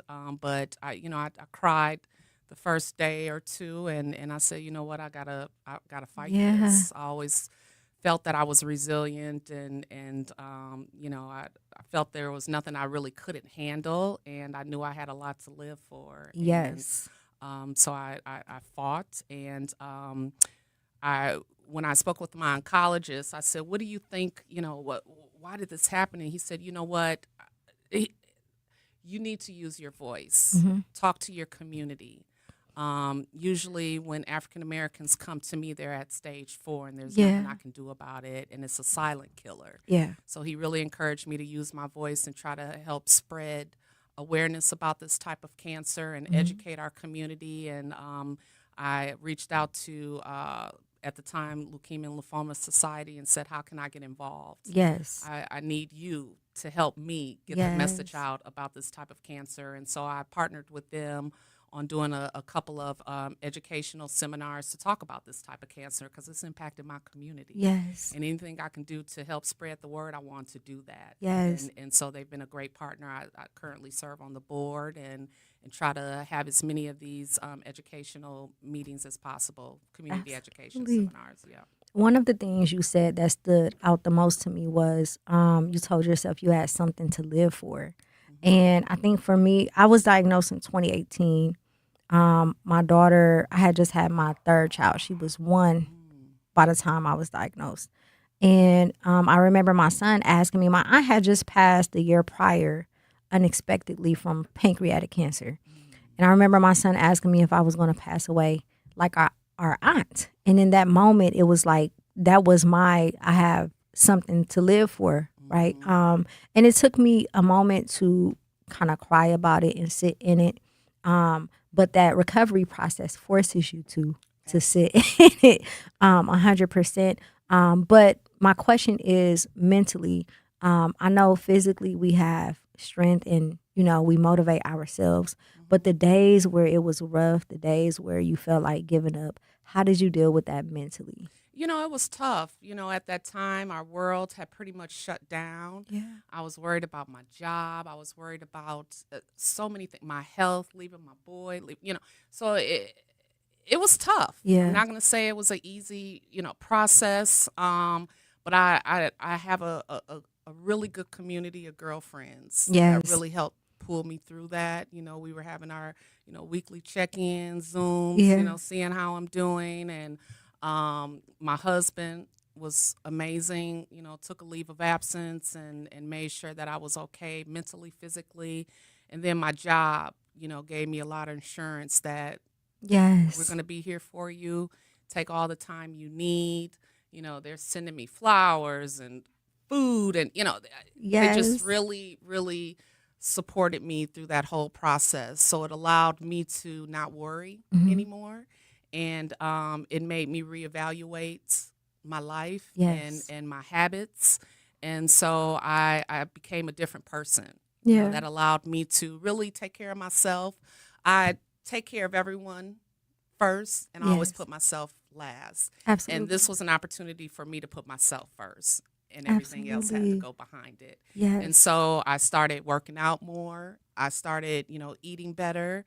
And I started reading. I started doing things that I put on the back burner that I really enjoyed doing. Yes. And it was me time. Yep. You know, and I wanted to serve me. I serve my community. I serve my family, people, friends. You know, it was like, this is about me right now. Yes. I got to be selfish, right? And so and I needed that. I needed that. I needed that time to heal. I needed that time to reprioritize my life. And on top of the world shutting down, it really helped me because we weren't working. We were working at home. And so it allowed me to really stay occupied and do things that I really been needing to do for a long time and take care of myself. Absolutely. And it's something about that glow. Like when we come from the storm, the confidence, I wholeheartedly feel the selfishness.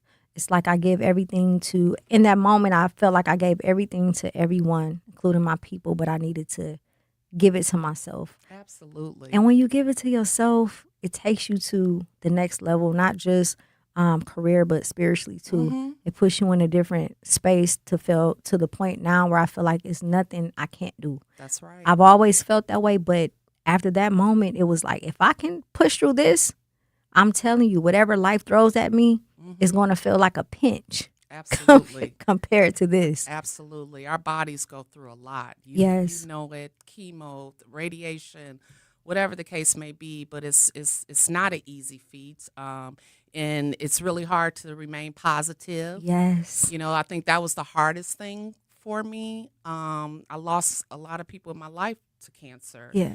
And I couldn't get that out of my mind, but I know I needed to try to get it out of my mind. And so yeah, it wasn't easy, but I'm glad I got through it. I'm glad I had a great community to help me get through it. I didn't do it by myself. Yes. And I'm just glad to be here.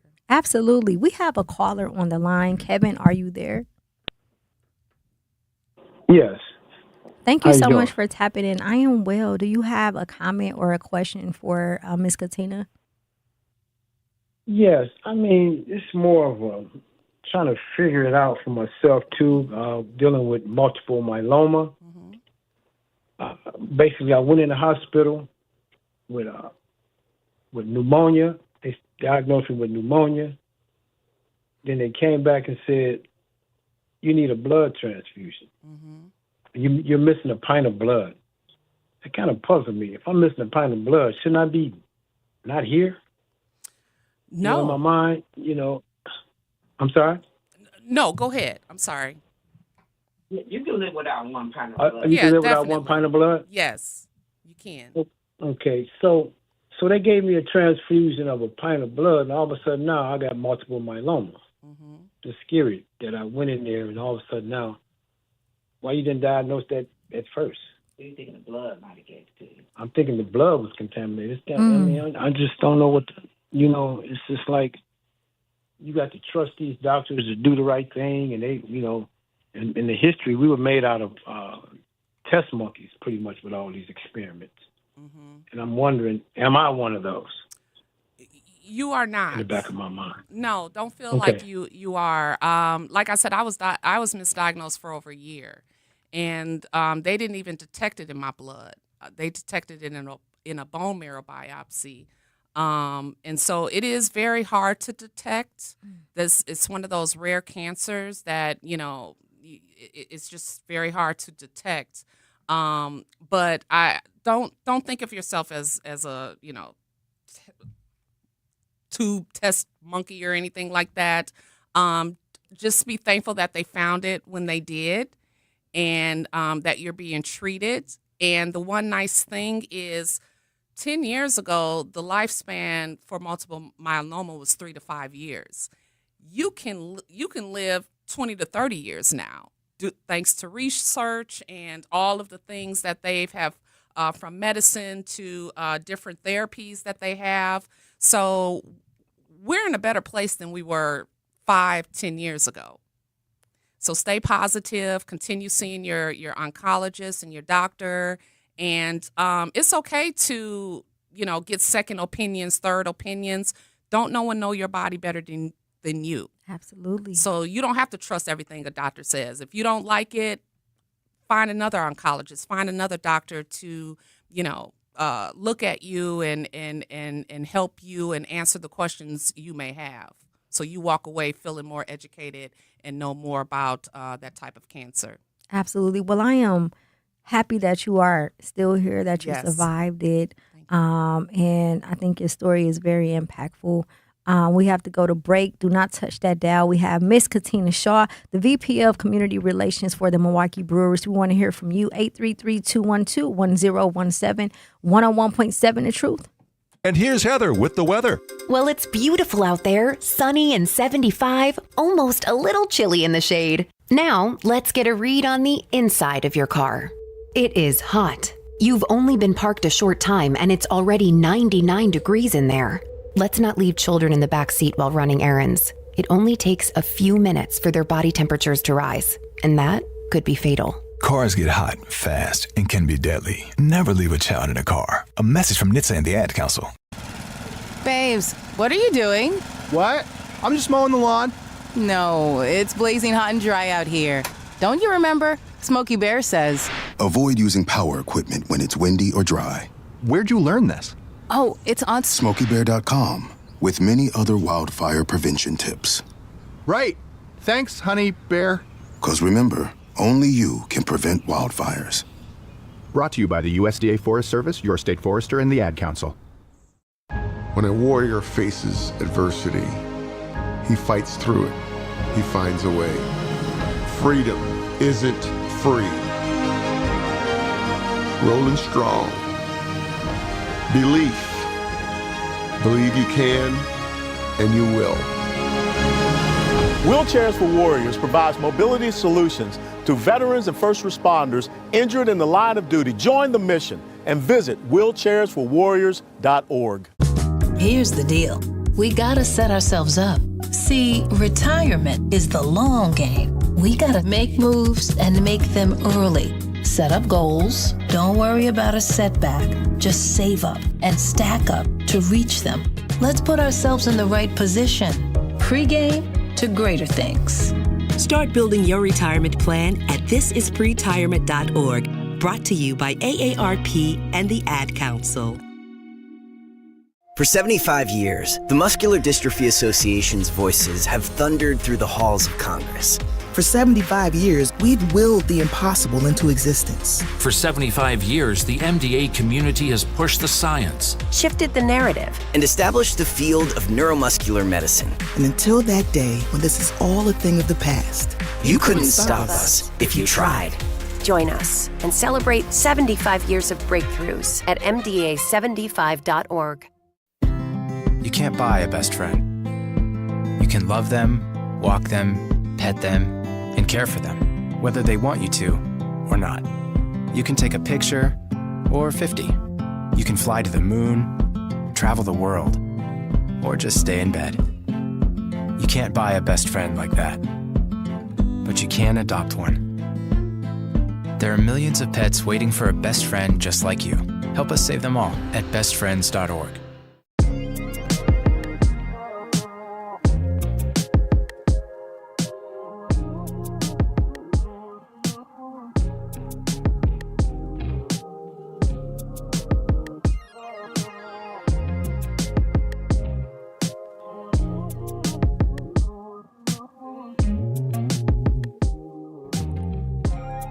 One on 1.7 The Truth. It's your girl Jazz Tyler. We are live and direct at the American Family Insurance Studio in the beautiful heart of downtown Milwaukee, and we have Miss Katina Shaw.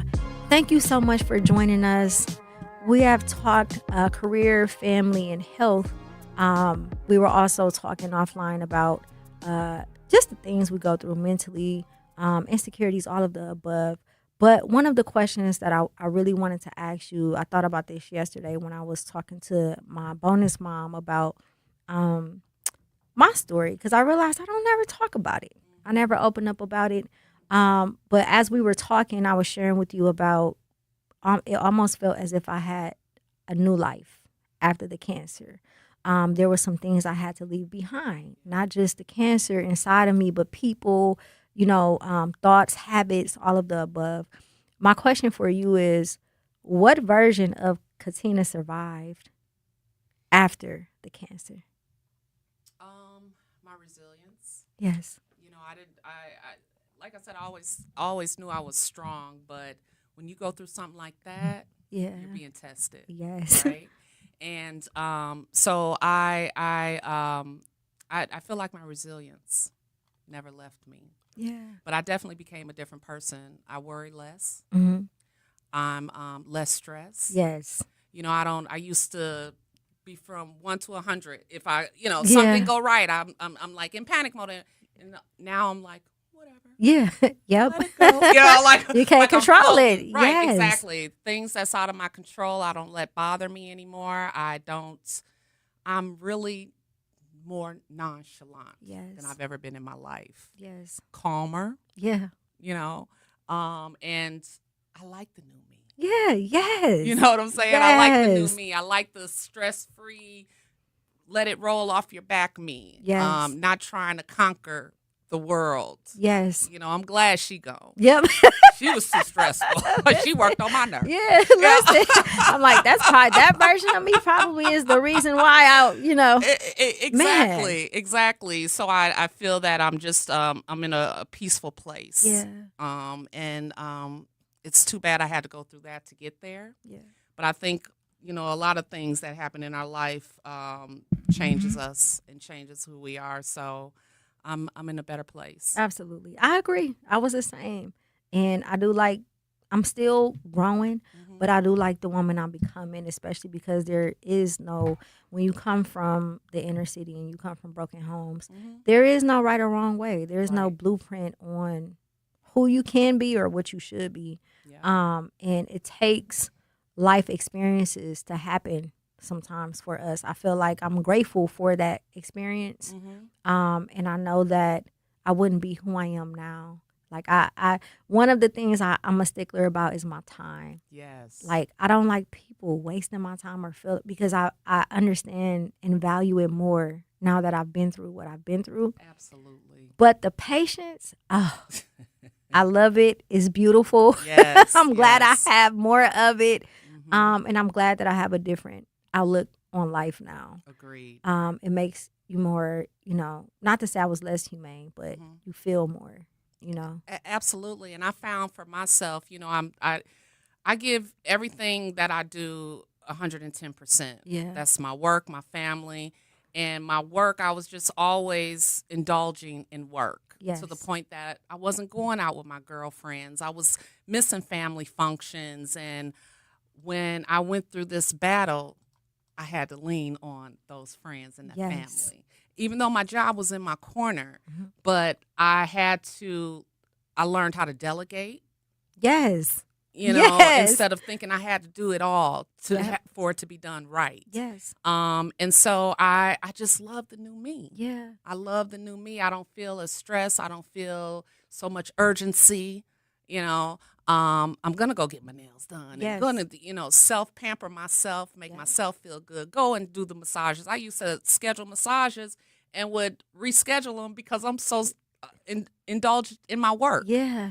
And I'm like, no more of that. Yeah. I got to take care of myself. And because I can't take care of everybody else if I'm not good. Exactly. And I know even with work, they're not going to close. They're not going to stop a game because Katina's not there. That's right. The game still go on. That's right. Right?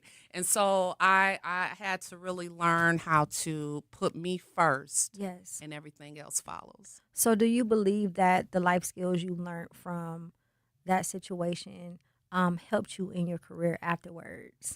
Absolutely. I always felt that I was, like I said, I always gave a job 110% of me.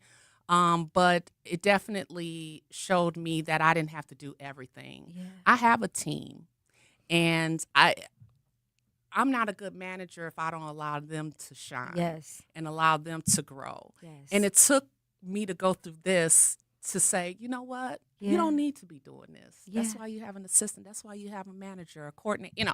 So I learned how to delegate, and I had to trust that I'm giving them the resources and tools to be successful Yep. because I want them to grow. Yes. And one day they might be in my position because I done moved on or did something different, or they found an amazing opportunity. Because that's what a good manager is all about. Yes. And so delegating, didn't feel I need to be at every game. Baseball is That's a right. long season, right? It is. It's 164 games in the season, Yeah. and I'm at spring training. That's another 30-something games. So the season is long Yeah. and can be draining.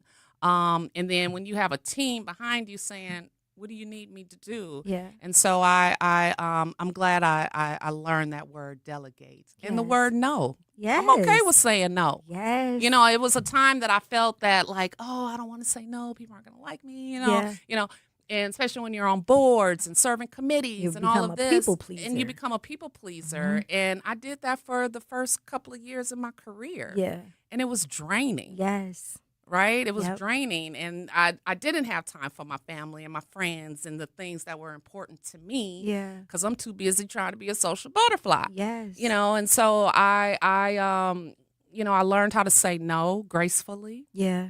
I I could still support you in some ways, Yeah. but not today. That's right. You're right. Not That's today. right. And so I used to serve on a lot of committees and boards that I really didn't have a connection to, but I felt I needed to be there for my job and I'm like, this is my time. Yes. I need to be a part of organizations and things that's important to me. Yeah. And so I had to really reevaluate that. And so I went from serving on 6 boards to now I'm on 2 boards. Yes. And 2 or 3, but they're boards that's really important to me. Yes. So it makes up for the lack of not being on the Absolutely. other boards. Absolutely. I needed to hear that because this is something that, shout out to Biko, he's our general manager. He's like, Jazz, I know you're used to doing everything by yourself, but you have a team. That's right. And I'm like, do I? I do have a team.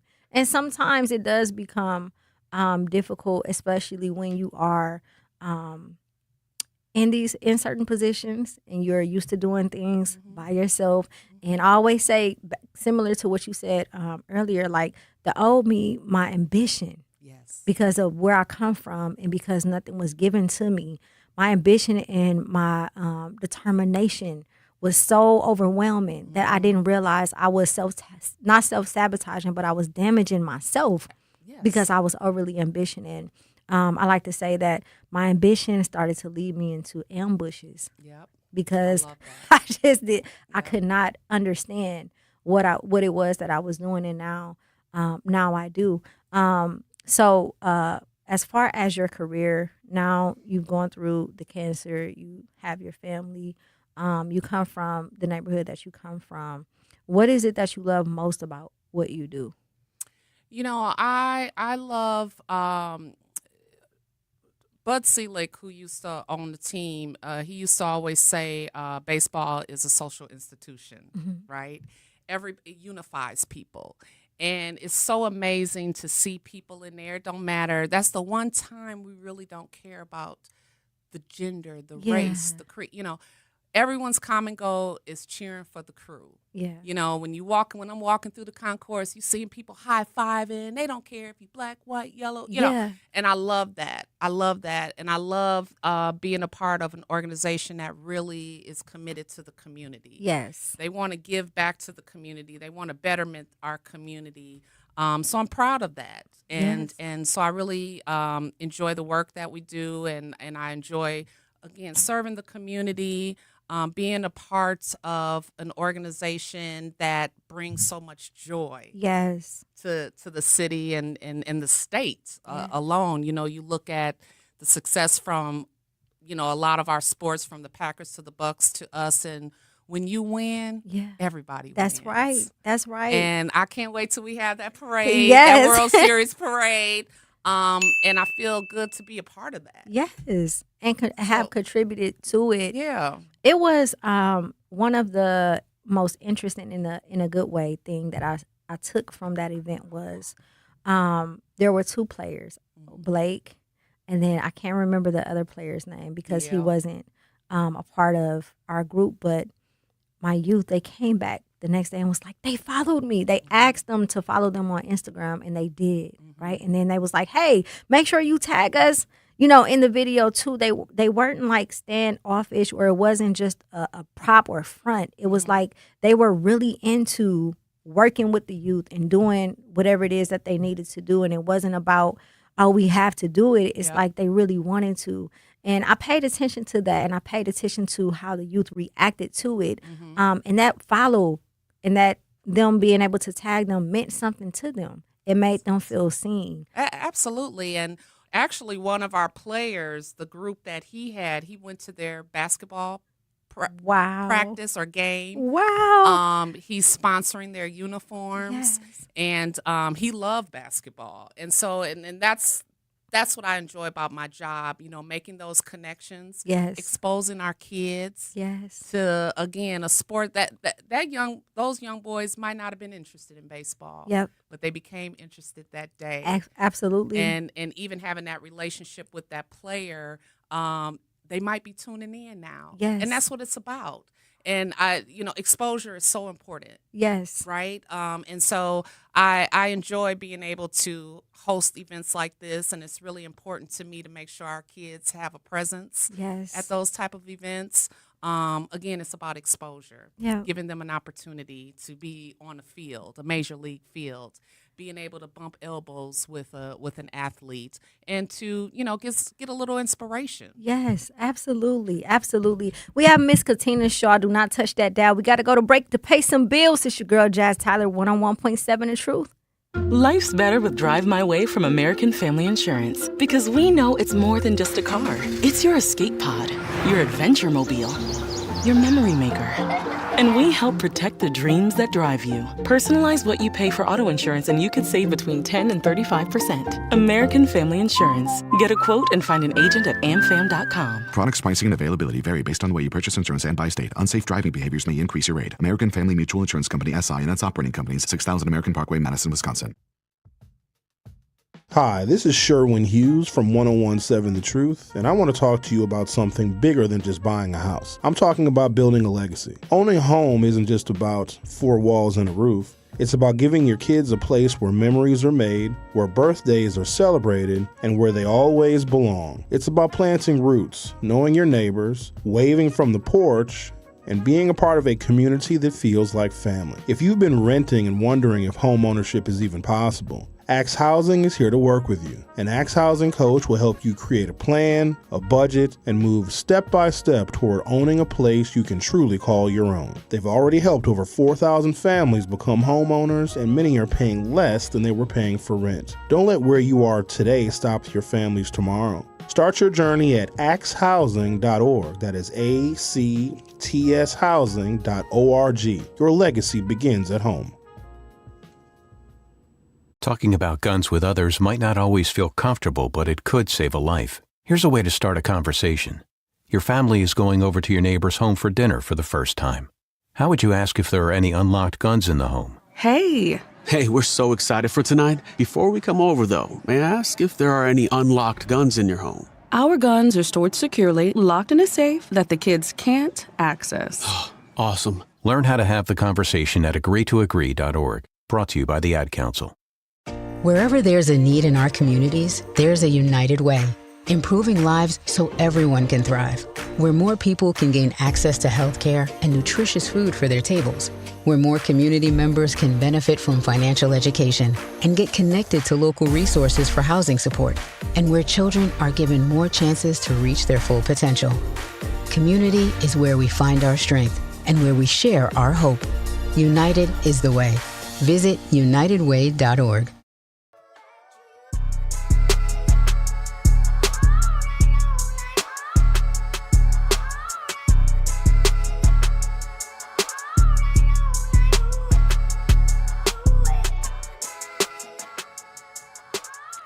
One on 1.7 The Truth. It's your girl Jazz Tyler. We are live and direct. We have a special guest in the building, Miss Katina Shaw. Thank you so much for joining us today. This has been an amazing interview.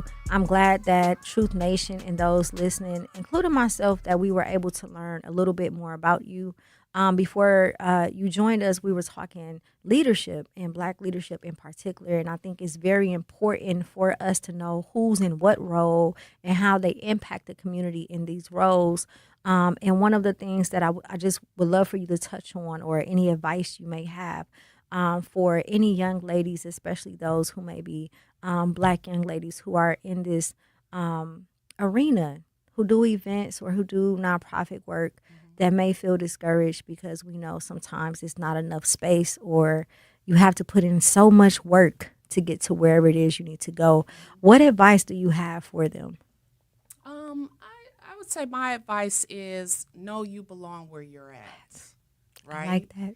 You know, it could be intimidating. You know, I work in an industry that is, you know, not as diverse as it needs to be. Yeah. So it can definitely be intimidating when you walk into a space and you're the only one. Yes. But just know you stand tall. I used to be. I'm a tall lady. I'm like 5'11", and I used to be very self-conscious about my height. Mm-hmm. And I used to never like to wear heels, and my mom used to always get on me. Yeah. She was like, you know, you need to stand like a stallion, to stand tall, straighten your back, you know. And I just was like, oh, I just don't like being tall. I didn't like being tall. And I really didn't start really embracing my height until I became an adult. Yeah. And now I hear my mother all the time when I walk into a space. Better stand up straight. Stand tall. You walk, you put them heels on, and heels give you a little swag. You know? And I will walk in and feel confident, and walk in knowing that I belong here. That's right. I know my stuff. Yes. I know I got this job for a reason. I didn't get this job because I'm Black. That's right. I got this job based on my skills and my abilities and my qualifications. Yes. And so I think that's really important. And I always tell people that, you know, there's only 30. Every state just about have a baseball team. There's only 30 of these positions. Yeah. And this little Black girl is in one of them. Yes. Come on now. And it's not a lot of them. Come it's on. not a lot of us. That's right. That industry. And I feel really proud about that. And that's a badge of honor. And so I'm going to represent me, my culture, and my community very, very well. Yes. And that's why it's important to me when I go to schools to talk about these opportunities in sports, because I want more Black girls to follow my footsteps and go into and think of these careers that's in this industry. And so that's why I host career fairs, make sure our girls and boys know about these opportunities. They get opportunity to hear from other women in our front office. Yes. You would be surprised the number of women who work in sports. Wow. Well, yeah, I can imagine, because I don't think anything can run properly without us. Oh, we rock. We rock. We rock. I was really surprised when I was naive and I didn't even know about the opportunities. And when I started working there, I was really shocked the number of women who were in, you know, C-suite positions. Not a lot of Blacks. Yeah. Minimal amount of Blacks, but a lot of women. Yeah. So fast forward 20 years later, you're seeing more of that. You're seeing women athletic trainers. Yes. You're seeing women umpires. You're seeing women. We're in spaces that we weren't in 10 years ago. That's right. So this is our time. That's so right. There's no industry, no position where we don't belong. That's We're breaking barriers. Yes, absolutely. So I'm proud to be a woman. I'm even prouder to be a Black woman. That's right. And so this tall young lady walks in every room feeling confident, and that's what it's really about. Be confident. Find a mentor. I believe in mentorship. I think it's very, very important. Find someone who can really give you some guidance, give you support, put you in places where you need to be, help you network. Network is very, very important, especially in small communities like Milwaukee. Just, you know, find that person who's going to give you that guidance. And sometimes it's not always your parents. Yeah. You know, you find a counselor, you know, another colleague or someone who's moving in the same direction you're moving in. Absolutely. And can help you. Absolutely. So if there was someone who wanted to have a position in sports, whether it was VP, whether it was a front office position, what is the best route to take specifically for for young black ladies? Yeah, networking is very important. Mm-hmm. I got my position based on who I knew. That's right. To be honest with you. Yeah. But there is this website called Teamworks Online. Okay. That's where all the sport industry opportunities are available. And get to know people. Yeah. You know, get in front of people. Cold call. Yeah. I get so many cold calls like, hey, you know, I would love to work in the baseball. Can I meet with you? Yeah. And the average person is going to meet with you. Yeah. You know, if there's a young person reaching out that's hungry, want an opportunity, why wouldn't you reach out? Right. So I love mentoring. I love, you know, helping people and especially young youth who's really interested in this industry. Yeah. There's never a time I wouldn't meet with a young person who wants to get into, especially baseball. Yes. Get along any sport. So I would say, you know, that website, if there's a team that you're interested in, all teams pretty much post their job opportunities and network. You never know who your future boss is going to be. That's right. You know, you never know who you know who you're going to meet that could help you along the way. So always present yourself, you know, appropriately, professionally, and you never know where it'll take you. Absolutely. I have one question for you. Well, the last question. Finish this sentence. There's no right or wrong answer. The world celebrates what I've accomplished, but I hope that they never overlook what? My kindness. Yes. Yes. I love it. Kindness. I always say I'm not nice, I'm kind. Yep. And being kind takes you far. Absolutely. People remember who's good to them. Absolutely. Right. Absolutely. You remember the bad people and the good people. Yep. You might not remember the people in between. Yes. You remember those who really helped you and gave you support and kindness. And that's what it's all about. Yes, absolutely. Do you have any shout outs before you get out of here? I just like to give a shout out to you. Thank you. A fellow survivor and a lady who's doing her thing. Thank you. You know, you're using your voice and your platform to expose other women and men who are doing great things in our community. So hats off to you. Thank you. And hats off to the other ladies and men in our community that are doing great things and that's really serving our community to make it a better place for our kids and beyond. Yes, absolutely. Katina, thank you so much. Not just for what you're doing in leadership, but just being you. It means a lot. I truly hope that those who are listening, especially the youth who go back and watch this, that they find something that they can be inspired by, and which I'm almost positive they will be. But if you don't do anything, just please keep inspiring because it matters. You inspired me. You inspired the ones under me. And I wish you much continued success in everything that you do. Likewise. Thank you. Thank you for reaching out and thank you for the opportunity. No problem. Thank you so much. We got to go to break. Again, thank you so much, Katina, for joining us. Do not touch that dial, Truth Nation. 101.7 The Truth. At Milwaukee College Prep, we believe brilliance lives in every child. Here, students are challenged, supported, and celebrated every single day. With small class sizes, dedicated teachers, and a proven track record of academic excellence, MCP is helping Milwaukee kids reach their fullest potential. Enrollment is still open for grades K-3 through 8. Apply today. Give your child a school where they'll thrive. Visit mkuprep.com or call today. Milwaukee College Prep, brilliance lives here. Are people around me safe when I vape? Science does not support that belief. Exhaled vape emissions linger in the air, affecting indoor air quality and bystanders in the same space through secondhand exposure. Vaping emissions can also accumulate on clothes, hair, dust, and furniture, leading to exposure risks to bystanders of all ages. And vaping around a pregnant person can lead to serious health impacts on fetal and childhood development. Enough with the puff. Learn more at ul.org/vaping. The African American Roundtable, Black-led organization on Milwaukee's far northwest side, has launched a safety campaign rooted in the basic need of food access. It's called Feed the Change MKE. Through community engagement, AART learned that easy access to and education about locally sourced and fresh food would help people feel healthier and safer. Also, local food providers need to learn how to engage the community, build awareness, and stay in our community long term. So Feed the Change MKE encourages people to know, grow, prepare, and share food food, especially from community-owned and operated stores, gardens, markets, and other culturally relevant sources. We can't rely on big corporations to meet these needs. That's why we must demand the city to invest $1 million into the Healthy Food Establishment Fund, formerly called the Fresh Food Access Fund. Join AART's campaign to win a dignified and choiceful system that we all can thrive in. Visit AARTMKE.org to learn more about Feed the Change MKE.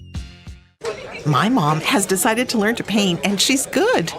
My dad's now into creative cuisine, and I've already put on 6 pounds. Learning new things comes with age. My mom, she started forgetting my name and what we're talking about. Forgetting well-known things doesn't. Memory loss may be a sign of Alzheimer's disease. Early detection gives you and your loved one time to plan for the future. Learn the warning signs of Alzheimer's at 10signs.org. Brought to you by the Alzheimer's Association and the Ad Council. The possibility of lung cancer can be pretty scary, especially if you're one of approximately 8 million current or former smokers at high risk. That's why SaveByTheScan.org wants you to know that now there's a breakthrough low-dose CT scan that can detect lung cancer early, and it only takes 60 seconds. You stop smoking, now start screening.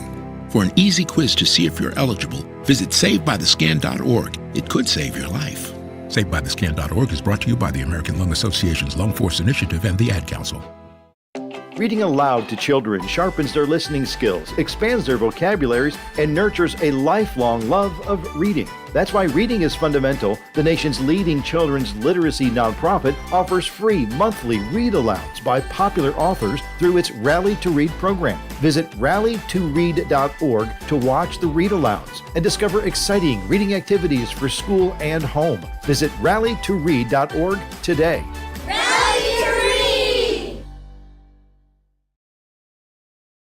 We asked parents who adopted teens to share their journey. When I met both of them, it was like my missing pieces were found. Like it was just like an instant, these are my kids. If you're considering adopting a teen, just do it. Kids need families. I don't care the age, everybody deserves a family. Learn about adopting a teen from foster care. Visit adoptuskids.org to learn more. A message brought to you by Adopt US Kids, the U.S. Department of Health and Human Services, and the Ad Council. You're listening to Milwaukee Black Talk on 101.7 FM. The Truth. And 1510 AM. W269DL. Milwaukee. A Milwaukee Black media company.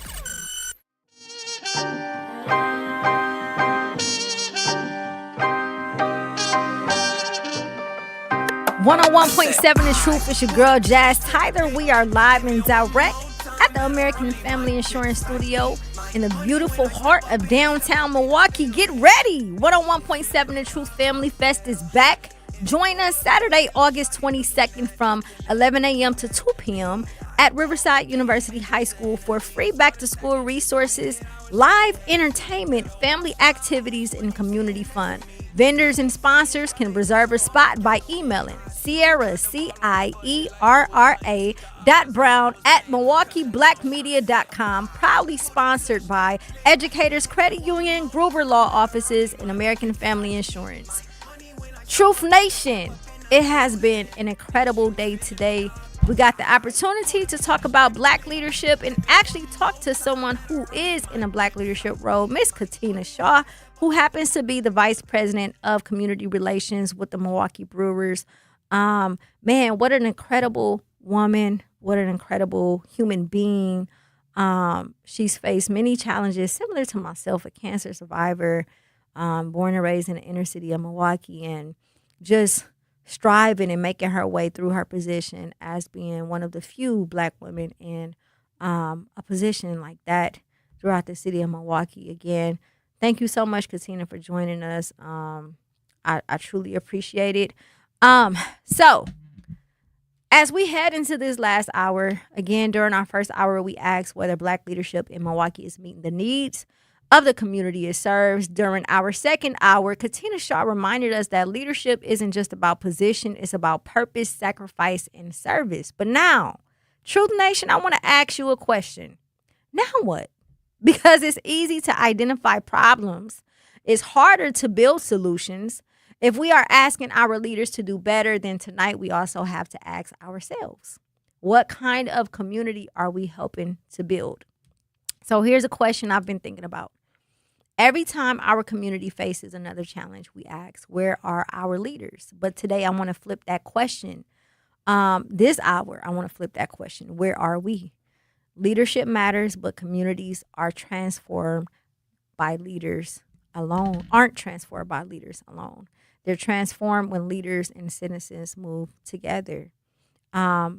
So with that being said, what role are you partaking in to make sure that your community is safer, to make sure that your community is cleaner, to make sure that the youth in our community or your community in particular has support? What role are you playing? When was the last time you attended a neighborhood meeting? When was the last time you attended a school board meeting, a common council meeting, a PTA meeting, a community cleanup meeting? When was the last time?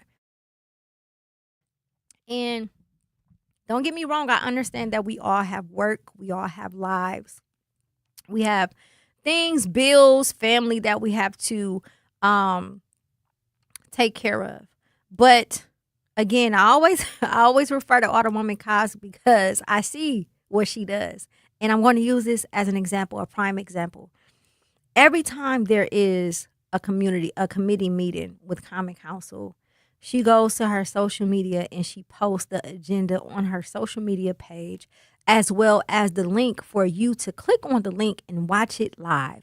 Not only can you watch it live, but you can also attend the city hall because these meetings are open to the public, right? Then you have some elected officials who have town hall meetings where you can actually show up and voice your opinion about what's happening in your community. You have schools. When my daughter went to Milwaukee Academy of Science, I was the parent ambassador. I was very proud to be the parent ambassador because it gave me an insight and a look on the other side. What does it mean to get the community involved? How can I get the parents involved in the school to understand what's happening with the funding at a state level, to understand what's happening with the curriculum, with the board, with the basketball team, with WIAA, just with anything, all things school related, right? And again, even if you aren't able to make these things, they have Zoom links. Or find someone who can. Find your team, right? Build your team of support of people that you know, whether it's a neighbor, whether it's a friend, whether it's a family member. Just build your support team so that whenever you aren't able to show up to things like this, the information that you receive will still get back to you, and then you then still can play your part. It's very important. It's very important. As a parent, as someone who's from Milwaukee, as someone who has been involved in the community for such a long time, I'm making my due diligence. That's why I'm always tired. Half of the time I'm tired. I'm a teacher by day. I'm also doing radio in the evening. I'm managing a comedian. Shout out to Myron Jewell. I'm a mother of 3. I'm a daughter. I cook for my dad. I make sure my mom is good. I'm the oldest of my siblings. And last but not least, I am someone who is active in my community, right? And I just list a host of things, not in a specific order priority-wise, but if I'm able to carry that load by myself and still find a way to show up for my people, to show up for my community, I know that you can too, Truth Nation. So if you have not, this call to action for this hour, if you have not done so, please find your lane. Find a way to be involved other than just voicing your opinion, because it takes us all. It takes us all, and no one can do it by themselves. Yes, we spent the first hour talking about the leadership who are not on our side technically, who are not doing what they are supposed to do. But let's be clear, the other side of that is that there is leadership. There is people who are in position that need our support, right? Not even just leaders. There's our community that needs our support, and we all have to figure out how to make this thing work together. So even if there's something that you don't know or something that you don't understand, find somebody that do. Stay in your lane, fit whatever you specialize in. If you know that, listen, I don't have energy or I don't have the knowledge to break down legislation, or I don't understand what they're talking about at these common council meetings, that's fine. Find somebody to break it down to you. If you know that you are one of the top parents that show up for the parent ambassador meetings and the parent committees, then you do that and you just exchange information. That's it. Exchange resources and exchange information, but it's going to take us collectively as a people to inform ourselves on what's happening, right? A lot of the times when we are being miseducated, we are miseducated because we don't do the proper research. We are miseducated because we don't take the time.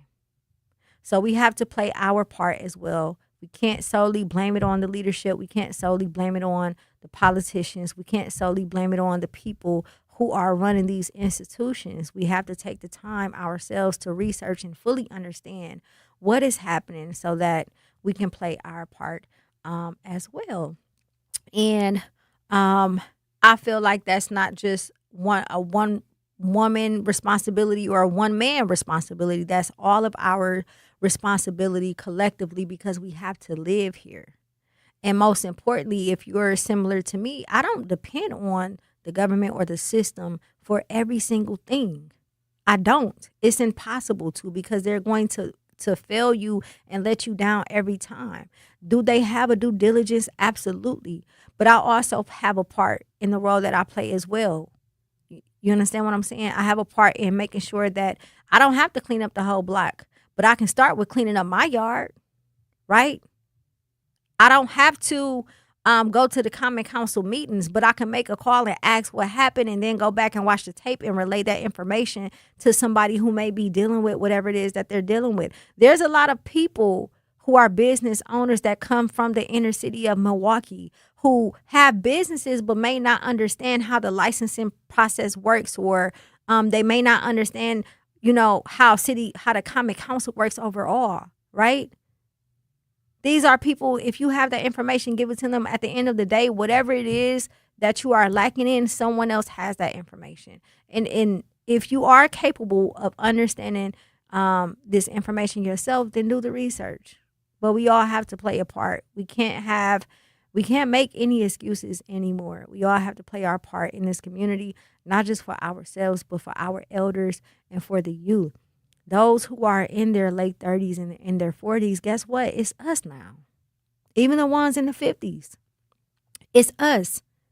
This is our, yes, it could be any age, but the core of us, from the age of 55, from 35 to 55, this is us now. We are the aunties, the uncles. We are not the elders yet, but we're becoming that, which means that our responsibility as it pertains to the community, the responsibility as it pertains to the community is on us.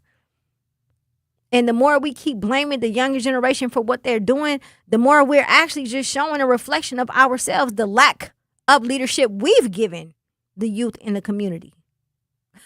To keep it 100, to be honest, it's our fault. We have to do more. We keep placing the blame. We're looking everywhere else. Guess what? That time is moving.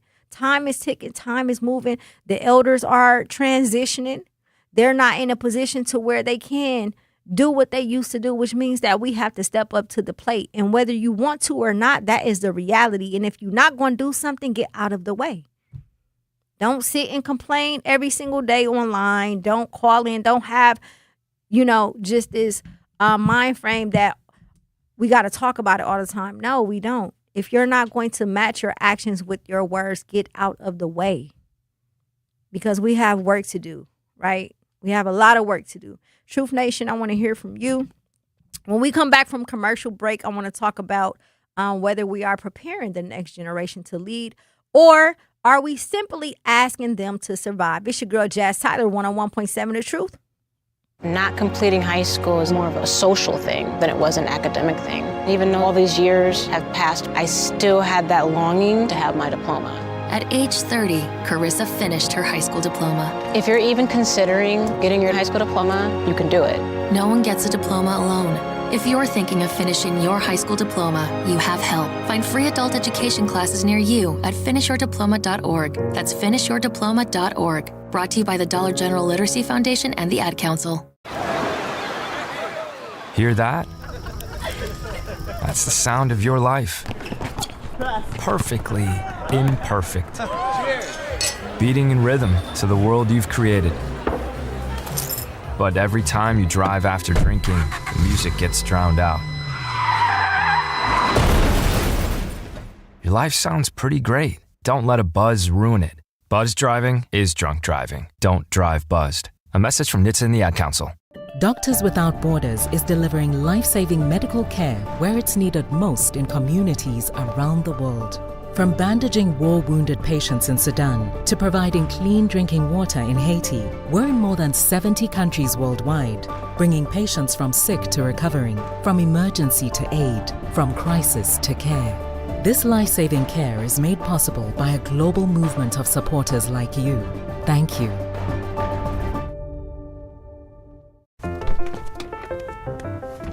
Mommy, can I sit in the front seat just this one time? Please, please, please. No, not yet. But why? Because I love you, and you're just not ready yet. Now, get in the back so I can get you in your car seat, please. Putting your kids in the right seat for their age and size is an act of love. Check that your kids are in the right seat at nhtsa.gov/the right seat. Love protects. A message from NHTSA and the Ad Council. In sitcoms, when someone has a problem, they just blurt it out and move on. Well, I lost my job and my parakeet is missing. How was your day?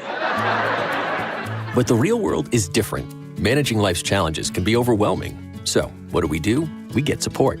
The Huntsman Mental Health Institute and the Ad Council have mental health resources available for you at loveyourmindtoday.org. That's loveyourmindtoday.org. See how much further you can go when you take care of your mental health. For 250 years, our armed forces have bravely served America. Wounded Warrior Project honors that legacy by supporting post-9/11 service members and veterans like Anthony, a Marine who was injured by a roadside bomb in Afghanistan. They carried me through my injuries, not just my physical, but my mental. And seeing other vets doing the same thing helped me tell myself, hey, you can do this. Join us in honoring warriors at woundedwarriorproject.org/America.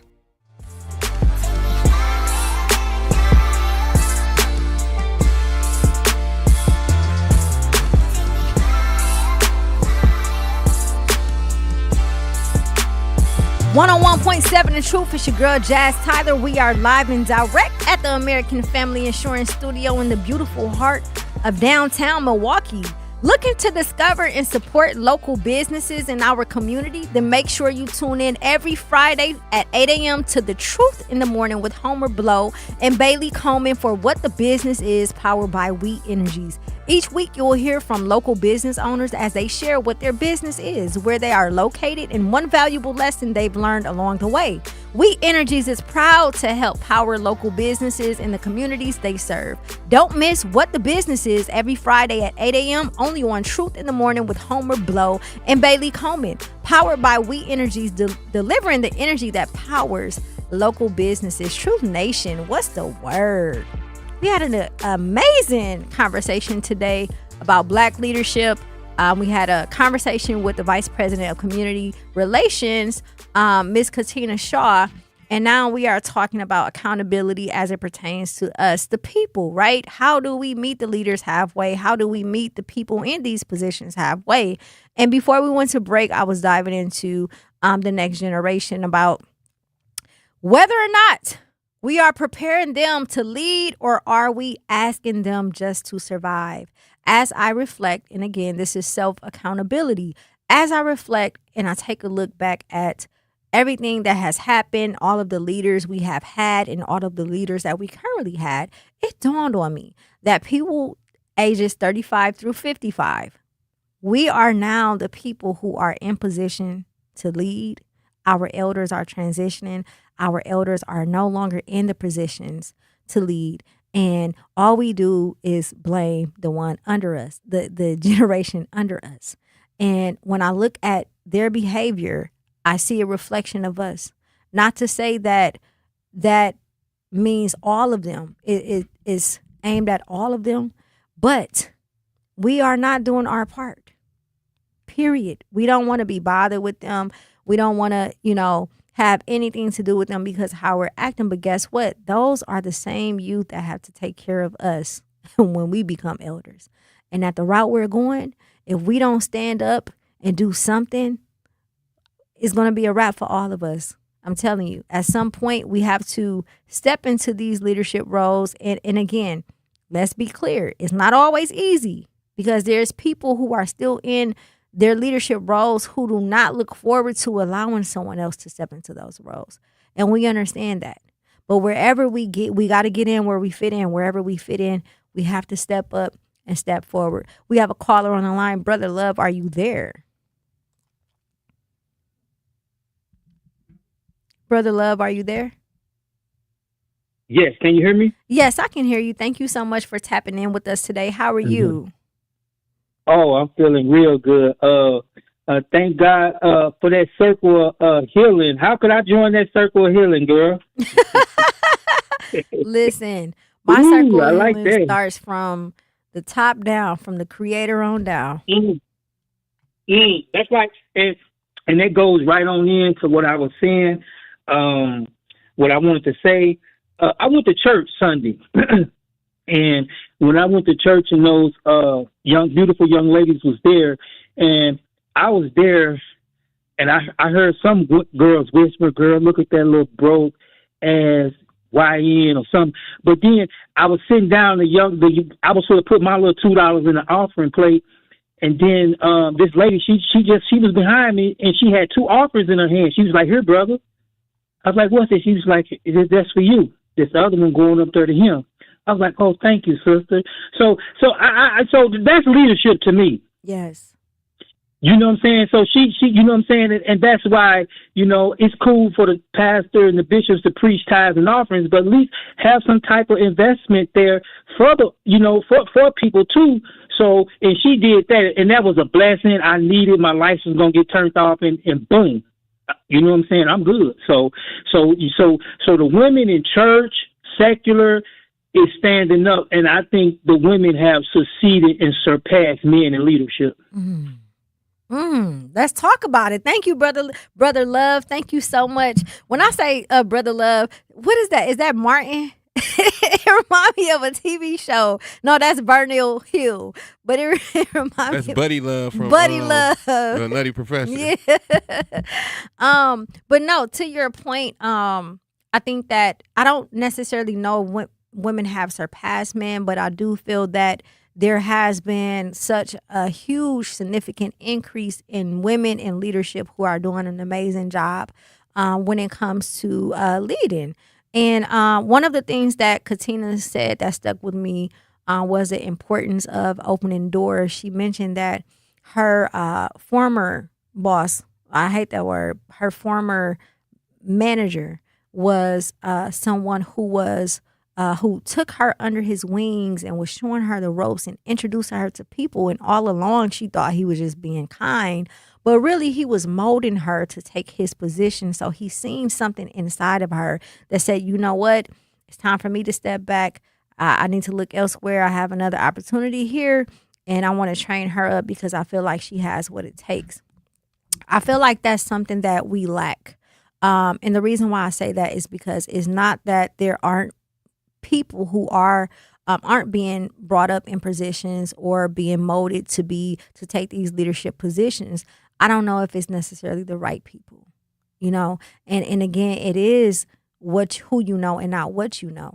But sometimes when we have leaders in these positions, they go and call people who may not be qualified. They call people who they can trust, but they don't necessarily mean that they are qualified. And we have to do a better job at making sure that we are putting people who are qualified into these positions and putting them and molding them to become leaders for the people's sake and not for what it is that we like and because of our biases. And I'm not sure if Milwaukee has done a great job at that. I also feel like we don't have a lot of youthful leaders. We don't have a lot of, when you go to bigger cities and states, the Los Angeles and the New York cities and Atlantas and even in Texas, you have a lot of young black leaders. We don't. We don't. Our entire system in Wisconsin, no disrespect to Evers because he be doing his thing, but it's always been ran by old white men. Always. The city of Milwaukee too. I mean, we have a young black mayor now, but he's the first young black mayor that we've ever had. Right? We don't have look at the Common Council. Everybody on the Common Council is over 45 years old. And majority of them have been in their positions for a while. Now, if it's not broke, don't fix it. But some of them should not be in those positions, and they know it. And instead of them finding someone who can do the job and who has the energy, they will rather withhold space just because. Like, at what point, again, do we change the narrative and we start creating transformation and not just representing something? We have to start molding and training our youth to be leaders, the right youth. We have to pull them under our wings and do it for the right reasons, because I've seen some organizations out here who are recruiting black men and black women, but they're doing it in a gang style. They're making it seem like they're bringing them up, but they're really doing it to have them at their disposal to do whatever it is that they want to do that solely benefits them, and not actually they're not actually molding them to take on a position to where they can better provide solutions for the betterment of the people. So again, the question is, are we building the next generation up and preparing them for leadership, or are we simply just asking them to survive? And a lot of my generation, the generation before me, this is a self-accountability moment. This is a moment where we have to be real with ourselves. A lot of us are so into partying. A lot of us are raising our kids, going to work. A lot of us are so into having money and fashion and the aesthetics because we come from nothing. So much to the point where we've become so selfish, right? To the point where we are not doing what we're supposed to do to make sure that we mold this next generation into being what it is that they need to be, right? Do you have a mentee? Ask yourself, who are you mentoring? Who are you mentoring? Who are you pulling up under your wing to make sure that they become a successful person? Not just in their career field, but just a successful human being, right? Who are you pouring into? Who are you making your obligation to mentor, right? Who are you advocating for? Who names are you bringing up in the rooms when they aren't around? The same thing that we wanted people to do for us and that we want our mentors to do for us, we have to do. We have to find a way to bridge the gap. The generation under us, they're 2 generations actually under us, they're not going to listen to the generation before us because there's a disconnect. They're not going to listen to the elders all the time because there's a disconnect. Sometimes they won't listen to us, but a lot of times they will if we change our approach. So we have to figure out a way. This is my 3rd call to action. I gave y'all 2 call to actions, the first hour and the second hour. My 3rd call to action today is to find someone to mentor. Find someone to mentor. I know that there's someone out there, whether it's in a career, whether it's just life, and not only is it going to change them, but watch how it changes you. Watch how it makes you feel inside when you take what someone has poured into you and poured into someone else. Watch how your encouragement and what you carry inside of your spirit, watch how when you transfer that over to someone else and you become fruitful, watch what it does for you. Watch how it changes you. Watch how it changes them in their lives. Find someone to mentor. Find someone to mold into the person that they need to be, and not just to benefit you, but to benefit society as a whole. We are having a conversation about the youth. Are we preparing the next generation to lead or to simply survive? We want to hear from you, 833-212-1017. We got to go to break. Do not touch that dial. It's your girl, Jazz Tyler. The performing arts do more than entertain. They bring the community together. From live performances and arts education to free community events, UPath helps supports the organizations that keep southeastern Wisconsin vibrant. But it only happens because of people like you. Every gift helps keep the arts accessible and inspiring for the entire community. Join thousands of supporters and give today at upaf.org. UPath. One gift, regional impact.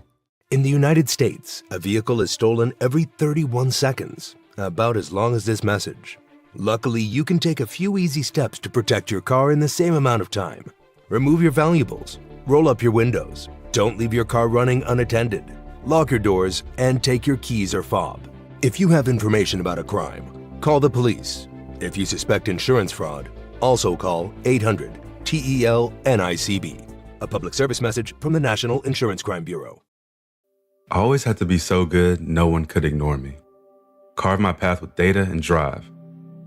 But some people only see who I am on paper. The paper ceiling, the limitations from degree screens to stereotypes that are holding back over 70 million stars. Workers skilled through alternative routes rather than a bachelor's degree. It's time for skills to speak for themselves. Find resources for breaking through barriers at tearthepaperceiling.org. Brought to you by Opportunity at Work and the Ad Council. I'm Chris Jakimick. I served in the United States Air Force and I deployed 3 times. So in 2017, I was serving as an Air Force First Sergeant. Our motto in that role is my job is people, everyone is my business. But unfortunately in that year, I would lose my own brother, Lance Corporal Adam Jakimick, to suicide. The majority of veteran suicides are from guns. I store my weapons securely, not only for myself, but for my family. Store all your guns securely. Help stop suicide.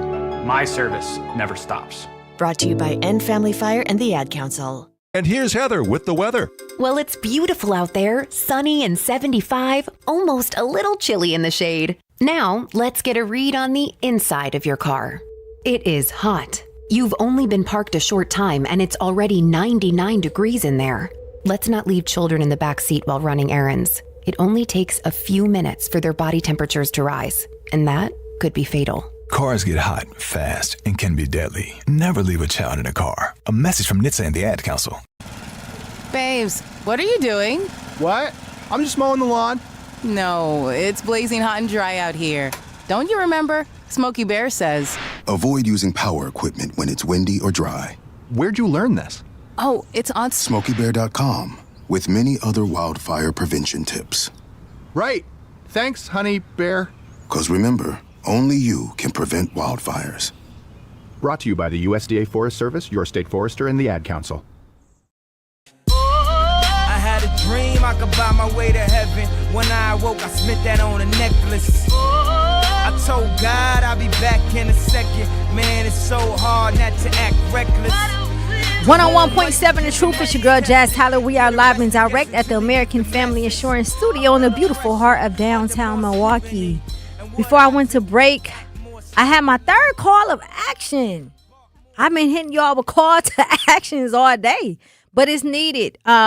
We were talking about whether or not we are preparing. And when I say we, I mean the generation 35 through 55. Are we preparing the next generation to lead, or are we simply asking them to survive? And before we went to break, my call to action to you all was to make sure that you find someone to mentee, right?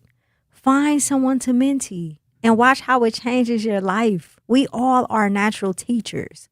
We were born to teach. We were born to be fruitful and multiply, meaning the knowledge that we have inside of us, our testimonies, the things that we have been through in life. The whole purpose of it is so that we can inspire. We have to utilize our stories, the triumphs, the trials and tribulations, everything we faced, and we have to give it to someone else to make sure that they don't make the same mistakes, right? We have to be transparent instead of trying to hold ourselves at such a high regard to where we don't want to look a certain way to our children and the youth. No, we are humans first, right? I remember growing up, my mom used to always say, I've been there. Okay, but you didn't tell me what you've been through. And that's the defining moment. That's what separates someone from actually wanting to receive what you want to say, right? Again, it goes back to generations. Our generation, we have to step up and we have to figure out a way. We have to be more transparent, not capitalize off of our stories and then grab a mentee to make it beneficial for us, but genuinely take someone up under our wings and give them the proper information that they need in our testimonies and show them. Don't show them the end result. That's the problem. They have enough microwave solutions in society today, especially with social media. Don't show them the end result. Tell them how you got them. Show them where you started from, the mistakes you made along the way, why they shouldn't, what happened when you made those mistakes, and where you are today. And watch how it changes your life, right? Speak their names when they are not in the room. Have some integrity, right? Introduce them to people who can take them places that they never even imagined, right? Think about the people that changed your life. Think about the people who spoke your name up when they didn't have to in rooms that you couldn't even walk in. Think about the people who didn't care what other people had to say about you, right? They still took a chance on you and it was well worth it. Think about those people and now take that and begin to visualize where you would be had that not happened. We all have somebody in our life who has changed our lives. We all have had people in our lives who have gone above and beyond just to say, just because they want to see us make it.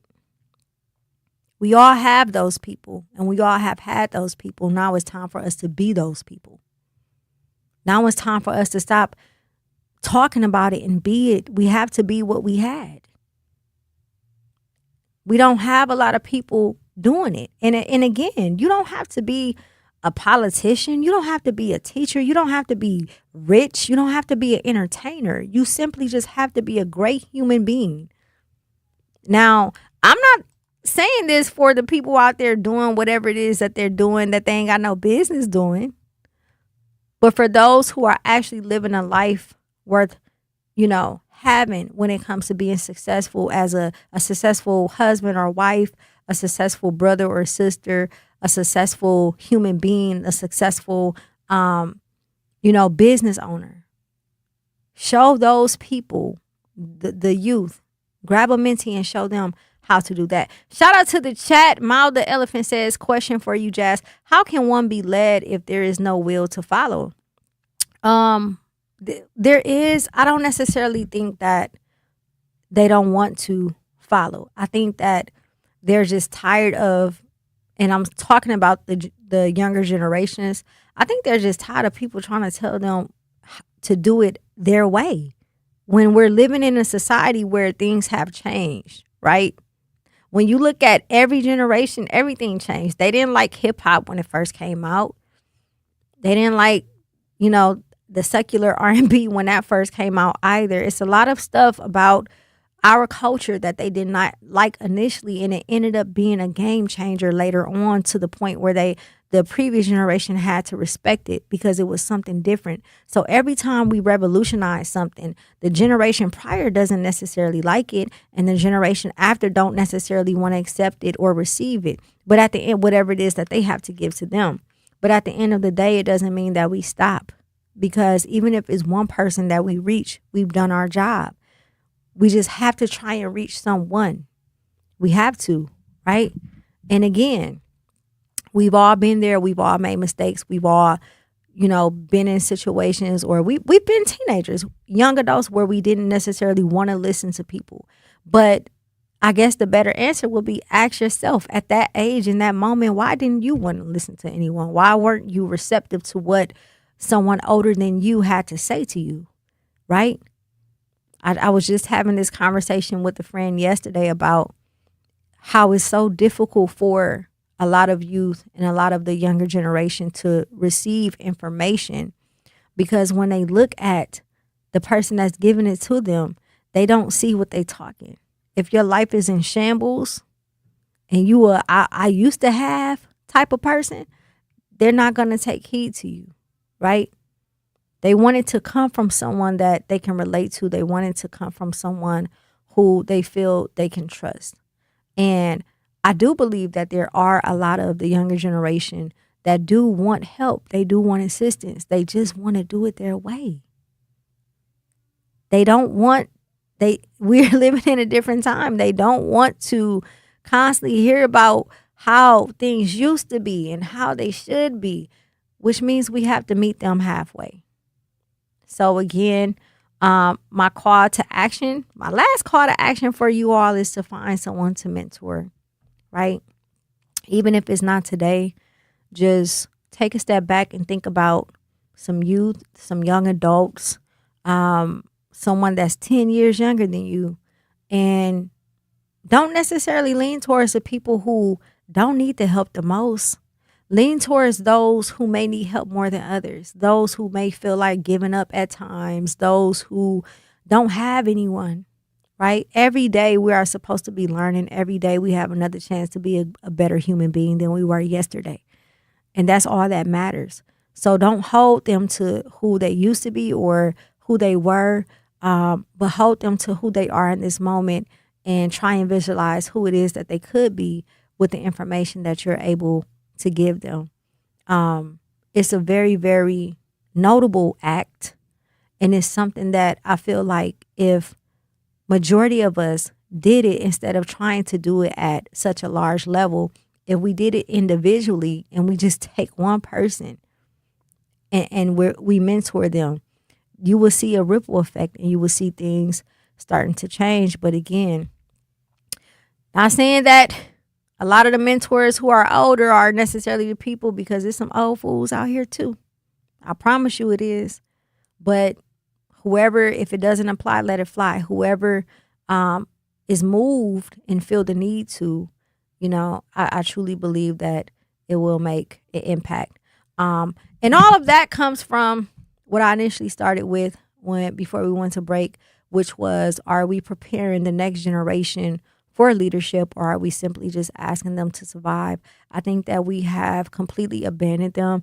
I think that we have, not just we as a community, but just the nation, the system, the government, the community, the school system, everything. We have completely abandoned them, and we have made them accustomed to being rebels and to just feeling isolated and like the villains, so much to the point where they don't want to listen. They aren't receptive, which is very dangerous for us, because I don't know about you all, but if you are between the ages of 35 to 55, these are the same people who will be running the world when we're older, hopefully, if they're around to.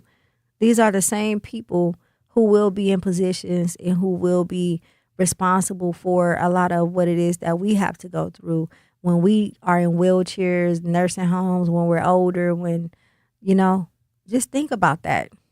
That's a tough pill to swallow, because if we look at the rate that we're going, we're not going to have no help, right? I'm telling you, we're not going to have no help. We can no longer just keep complaining about it, and we have to stop teaching them how to survive. We have to stop teaching them how to just get by. We have to pour hope and instill hope into them. And again, it's not going to work for everybody, and that's okay. But whoever it is that you can reach them. Make an effort. Reach them. And trust me when I tell you, I understand how hard it is to try and mentor someone else when we all go through our own issues and battles on a daily basis. Sometimes we're so overwhelmed. How can I help someone else when I can't even help myself? But don't look at it like that. Look at it like you helping them, they may be able to help you too. A lot of the reasons why I love working with the youth is because they keep me youthful, right? They be putting me on game. They keep my spirit young. They keep me alive. They keep me feeling like energetic, right? They keep me feeling like I have something to live for. They give me that energy. And they be having some bomb advice too sometimes, right? Sometimes they give me advice that I be like, dang, my old butt over here overthinking and all that. It was just that simple, right? So it can be an exchange. It can be an exchange, but you have to be willing to make the first move. I want to hear from you, Truth Nation, 833-212-1017. We got to go to break. Do not touch that dial. It's your girl, Jazz Tyler. When a warrior faces adversity, he fights through it, he finds a way. Freedom isn't free. Rolling strong. Belief. Believe you can, and you will. Wheelchairs for Warriors provides mobility solutions to veterans and first responders injured in the line of duty. Join the mission and visit wheelchairsforwarriors.org. Here's the deal. We gotta set ourselves up. See, retirement is the long game. We gotta make moves and make them early. Set up goals. Don't worry about a setback. Just save up and stack up to reach them. Let's put ourselves in the right position. Pre-game to greater things. Start building your retirement plan at thisispretirement.org. Brought to you by AARP and the Ad Council. For 75 years, the Muscular Dystrophy Association's voices have thundered through the halls of Congress. For 75 years, we've willed the impossible into existence. For 75 years, the MDA community has pushed the science, shifted the narrative, and established the field of neuromuscular medicine. And until that day, when this is all a thing of the past, you couldn't stop us if you tried. Join us and celebrate 75 years of breakthroughs at MDA75.org. You can't buy a best friend. You can love them, walk them, pet them, and care for them, whether they want you to or not. You can take a picture or 50. You can fly to the moon, travel the world, or just stay in bed. You can't buy a best friend like that, but you can adopt one. There are millions of pets waiting for a best friend just like you. Help us save them all at bestfriends.org. Talking about guns with others might not always feel comfortable, but it could save a life. Here's a way to start a conversation. Your family is going over to your neighbor's home for dinner for the first time. How would you ask if there are any unlocked guns in the home? Hey, we're so excited for tonight. Before we come over, though, may I ask if there are any unlocked guns in your home? Our guns are stored securely, locked in a safe that the kids can't access. Awesome. Learn how to have the conversation at agreetoagree.org. Brought to you by the Ad Council. Wherever there's a need in our communities, there's a United Way. Improving lives so everyone can thrive. Where more people can gain access to health care and nutritious food for their tables.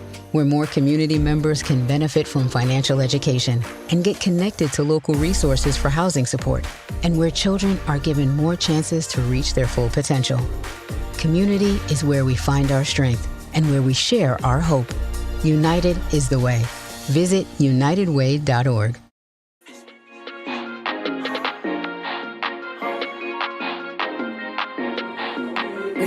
We in the kitchen. Yeah, I'm with the get out boy. No, I'm swinging my 101.7 The Truth. It's your girl Jazz Tyler, Truth Nation. Man, we had an incredible conversation today. Shout out to the chat, man. Jasmine West says, I'm getting back in my art business again. I took a self-care moment and I'd like to speak to you more about how I can help at your school. Absolutely, Jazz. Listen, Jazz, do me a favor. Call 833-212-1017 and give Mech your information so I can reach out to you outside of here and get you involved. She also says, yes, I've been driving children for 16 plus years.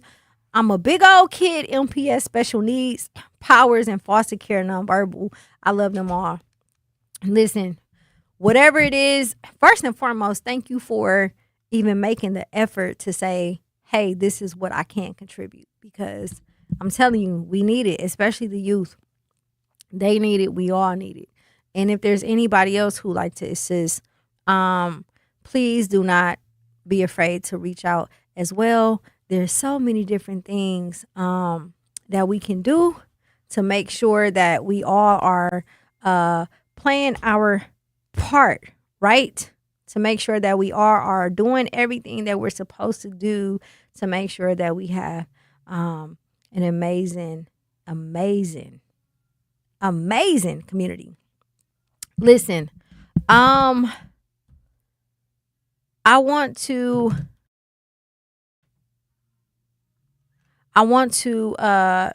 touch on something really quick. For those who do not know who Von Mays is, Von is my community brother. Von is who I started doing the lock-ins with, amongst a host of other things. And he has dedicated his life to helping others in Milwaukee. And now he needs our support after a devastating house fire. His family is facing the challenges of rebuilding and needs help with essentials and housing. So please consider donating or sharing this message to make a difference. If anybody knows Vaughn, they know that that man puts everybody before himself. And right now is a time where someone who always shows up for the community, we need to show up for him. Vaughn, we got you, bro. Whatever it is that we can do, we will be there for you.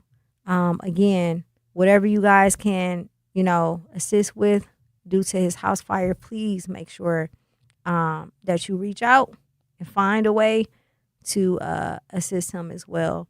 But again, Jazz, thank you so much for offering your services. If there's anybody else who is willing to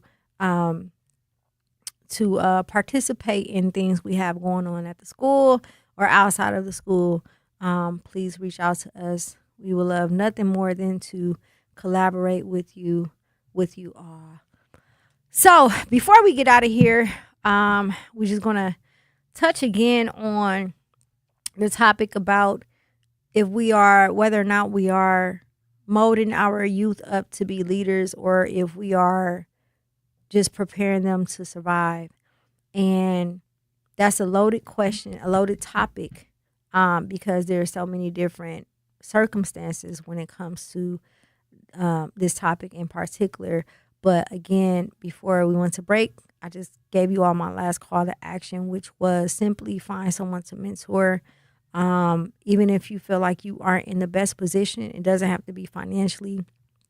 We're never going to have it figured out. That's the thing. It's life.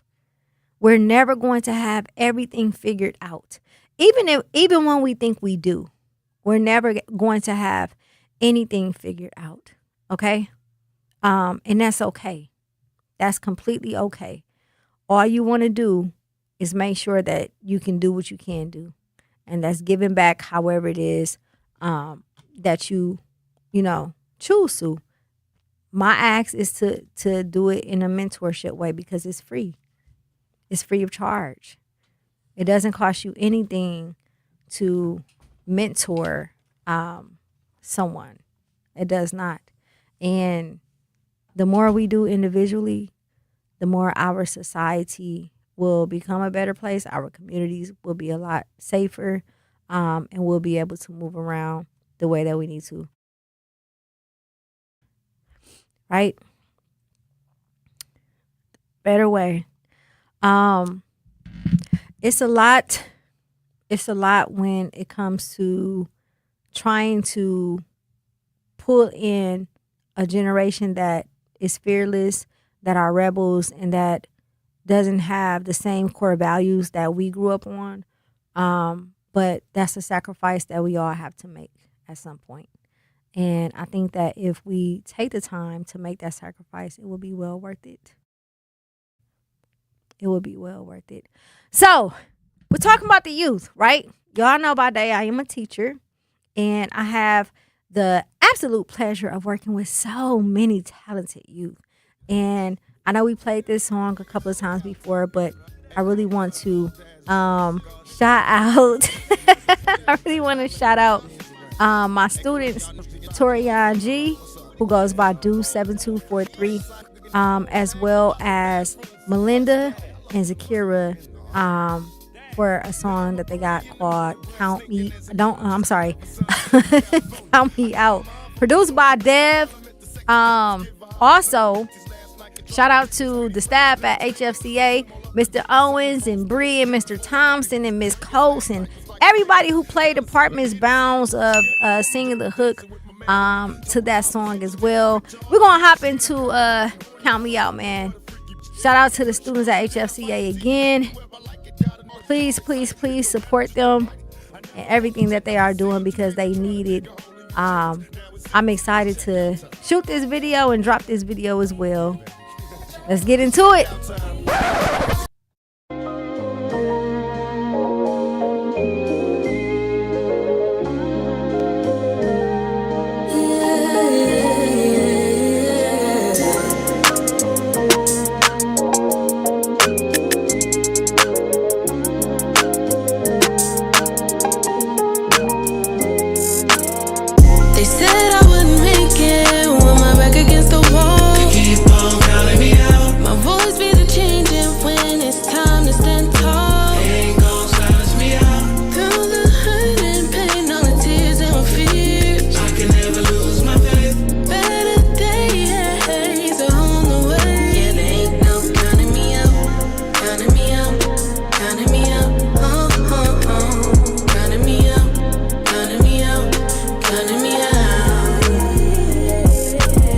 set me down, I did my time and it just made me think about just how I want my life, reality from a dream. I'm done with stuff that slow me down, I stopped sipping the lean. My thoughts way clear when I'm sober, done popping no pinks. They got me tired, I'm trying to be shackled in some Cuban links. Wood to the face, getting my feelings, just thinking of Meech. Won't feel my pain, I live through every single thing that I preach. Talking with this pretty thick girl, toes out on the beach. Like, baby, can I pick your brain? I need to free my mind. Got evil thoughts inside my head, won't let it take my soul. The money fast, my heat took, but these streets cold. Land inside a cell for summertime, gon' have you feeling froze. That was my brother, then he told, now I'm all alone. I told baby, talk to me nice, I see she picked her tone. Lil' baby bad with back on her, I think I might approach. Ain't nobody ever teach me none, but I'm still rocking coach.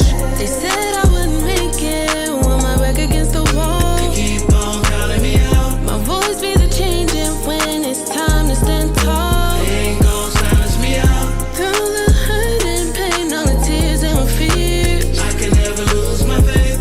Better days are on the way. Yeah, there ain't no counting me out, counting me out, counting me out. Counting me out, counting me out, counting me out. Had to figure what the change was, so tired of me losing. Was so ashamed of being beat, now embracing my bruises. Can put my soul in a song while I fell in love with music. It's so hard to gain it all, but so easy to lose it. I watched them call me out until I made them call me in. Born into the struggle with no plan, but was destined to win. We connected back in grade school, but you more than my friend. Ain't got a question if I'm by your side, cause I'm here to the end. I built myself up from the ground, now they calling on me. Since a kid, I told myself that I'll make something out of me. Put your mind to it and just do it, ain't got too much to prove. I can give you game, little bro, but it's all on you. They said I wouldn't make it, with my back against the wall. They keep on counting me out. My voice be the changing when it's time to stand tall. They ain't gon' silence me out. Through the hurt and pain, all the tears and my fears, I can never lose my faith. Better days are on the way. Yeah, there ain't no counting me out, counting me out, counting me out. Counting me out, counting me out, counting me out. 101.7, shout out to the HFCA students, Torian G, Melinda, and Zakira.